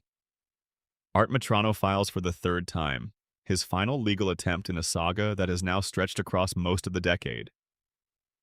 This filing approaches the legal claims from somewhat different angles than the previous two, attempting to find theories that might have better prospects of surviving the procedural and substantive challenges that have hampered the earlier filings. 2009, Bourne Company case dismissed. March 2009, Judge Deborah Batts grants summary judgment for the defendants in the Bourne Company case, finding that I Need a Jew qualifies as fair use regardless of whether it is classified as parody or satire. The Bourne Company does not appeal. The ruling resolves the most significant pending music copyright case against the show. 2009, Art Metrano, court rules on motions. July 2009, a court rules on outstanding motions in the Metrano case, rejecting Fox's motion to dismiss the copyright claims entirely while granting dismissal of the Lanham Act claims. The copyright claims survive to proceed further. The ultimate resolution, almost certainly a quiet settlement, is never publicly reported. 2009, Venezuela bans Family Guy.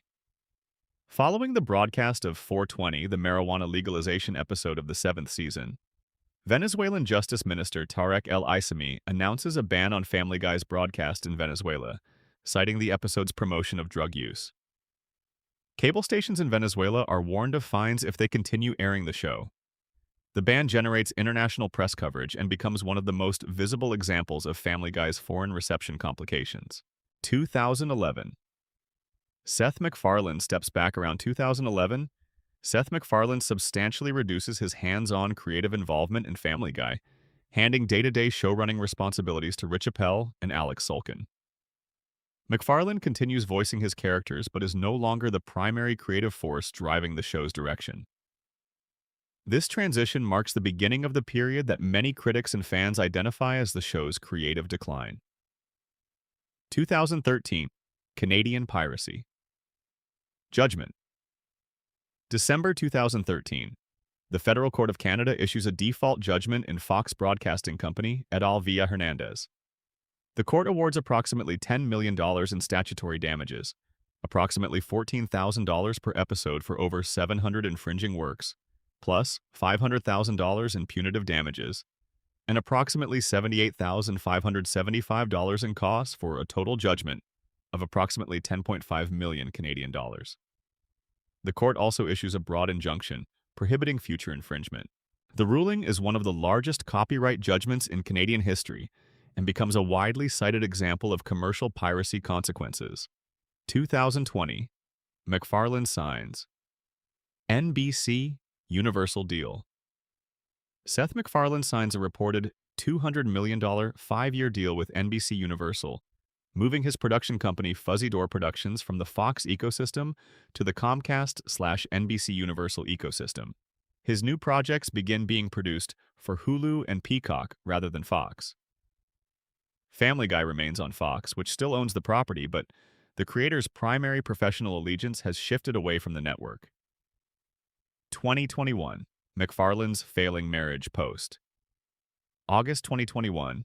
Seth MacFarlane posts publicly on social media, in reference to a Tucker Carlson Fox News segment, that the situation makes him wish Family Guy was on a different network. He uses the failing marriage metaphor. Fox responds by reaffirming its commitment to continuing the show. The exchange makes headlines and crystallizes the ongoing tension in the creator-network relationship. 2021. Art Metrano dies. September 8, 2021. Art Metrano dies at the age of 84. The legal dispute over his amazing Metrano routine was never definitively resolved in his favor, and the settlement terms, if any, were never made public. He is remembered as a performer who worked for decades in American entertainment and who fought, with persistence if not success, for recognition of his creative ownership. 2023. WGA and SAGA FTR. A strikes May through November 2023. The WGA strikes again, this time for approximately 148 days, and is joined by the Screen Actors Guild. Artificial intelligence compensation and usage rights are central issues alongside streaming residuals. MacFarlane again supports the strike. Family Guy production is paused for the duration. The strikes are resolved with agreements that include significant residual gains and initial AI protections. 2023 Family Guy moved to Wednesday nights. For the 2023 to 2024 broadcast season, Fox removes Family Guy and Bob's Burgers from the Sunday animation domination block and moves Family Guy to Wednesday nights. This marks the first time Family Guy has aired primarily on a weeknight since 2002, and is widely understood as a significant demotion reflecting the show's declining ratings. 2024. MacFarlane, Escape Velocity. Interview April 2024, MacFarlane gives an interview in which he describes Family Guy as having reached escape velocity, a state in which the show's longevity has removed any obvious logical endpoint. He frames the show's continuation primarily in terms of financial utility and audience demand, with his comments about charitable causes funded by the show's revenues. The interview is widely read as the statement of a creator who has made peace with his show continuing without his active creative passion driving it. 2025. PTC files for bankruptcy. October 2025. The Parents Television Council, which spent 30 years as one of the most visible media advocacy organizations in the country, and which mounted some of the most sustained organized campaigns against Family Guy in broadcast history, files for bankruptcy protection. The organization had never achieved a regulatory victory against Family Guy specifically. Its closure marks the end of a particular era in the campaign against adult animated programming on broadcast television.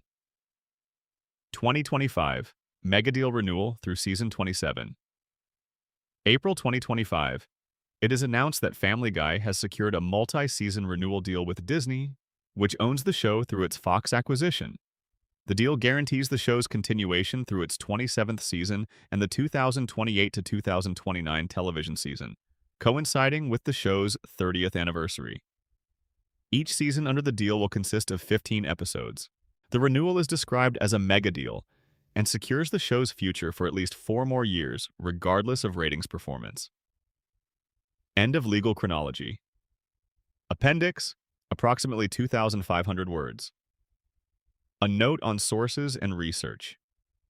Every factual claim in this script was researched and verified through primary and secondary sources before inclusion. The following cases, decisions, and events are documented in court records, legal databases, and published journalism. The Carol Burnett lawsuit, Burnett v. 20th Century Fox Film Corporation, 2007, is documented in the filing in the United States District Court for the Central District of California, and in contemporaneous reporting by the Associated Press, the Los Angeles Times, and entertainment industry publications, including Variety and The Hollywood Reporter. The Bourne Company case, The Bourne Company versus 20th Century Fox Film Corporation, et al. 2007 to 2009, is documented in filings in the Southern District of New York and in the March 2009 summary judgment opinion by Judge Deborah Batts. Art Metrano's litigation history is documented in court filings from 2000, 2007, and 2008, as well as in reporting by entertainment industry publications and general news outlets. The July 2009 ruling is documented in public court records. Metrano's death in September 2021 was reported by the New York Times, among other outlets. The Hernandez Canadian piracy judgment, Fox Broadcasting Company versus Hernandez, T-1618-13, is documented in the Federal Court of Canada's December 2013 decision and in reporting by Canadian legal publications and entertainment trade press. The Venezuela ban is documented in contemporaneous reporting from 2009 covering Justice Minister Tariq El-Aissami's statements. The WGA strikes of 2007 to 2008 and 2023 are extensively documented in union communications, industry trade publications, and general news reporting. Seth MacFarlane's NBC Universal deal, his 2021 social media statements about Fox, his April 2024 interview, and the 2025 renewal deal are all documented in entertainment trade publications and general news reporting. The PTC's campaigns against Family Guy, including its complaint volumes, and the FCC's responses are documented in FCC regulatory filings, PTC press releases, and entertainment industry reporting. The PTC's October 2025 bankruptcy filing is documented in public court records and news coverage. Any information that could not be verified through these or similar sources was either excluded from the script or, where included, clearly labeled as speculative or uncertain. End of script. Total content, including appendix and notes, approximately 30,000 words. Uncle Guy lore, Family Guy lawsuits, script, final version. Closing reflection. Why any of this matters. There is one final thing worth saying before we truly close the book on this. We live in a world that produces an extraordinary amount of content. Every day, millions of hours of video are uploaded to the internet. Thousands of new television episodes and films are produced every year. The sheer volume of creative output in the modern world is, by any historical measure, staggering. Most of it will be forgotten almost immediately. A tiny fraction of it will persist, will be remembered, discussed, argued over, and revisited by generations who weren't alive when it was made. Family Guy is, whatever else one thinks of it, one of those things that will persist. It has already lasted 25 years, which, in the attention economy of modern entertainment, is an extraordinary achievement. Its characters are known globally. Its specific humor, the cutaway gag, the irreverent pop culture reference, the willingness to go places other shows wouldn't, has influenced a generation of comedy writers.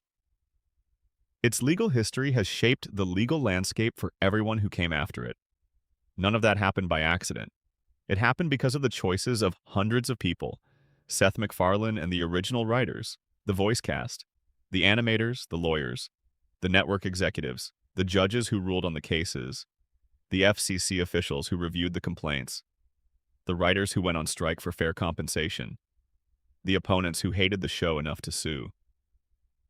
All of those people, in all of their different roles and with all of their different interests and all of their different relationships to this one unlikely animated program, contributed to what Family Guy is and what it means.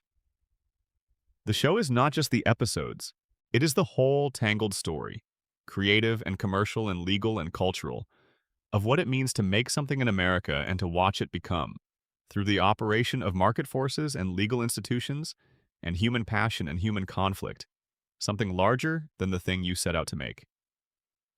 That story is worth knowing. Whatever else this long night has given you, information, entertainment, a way to pass the quiet hours, I hope it has given you that.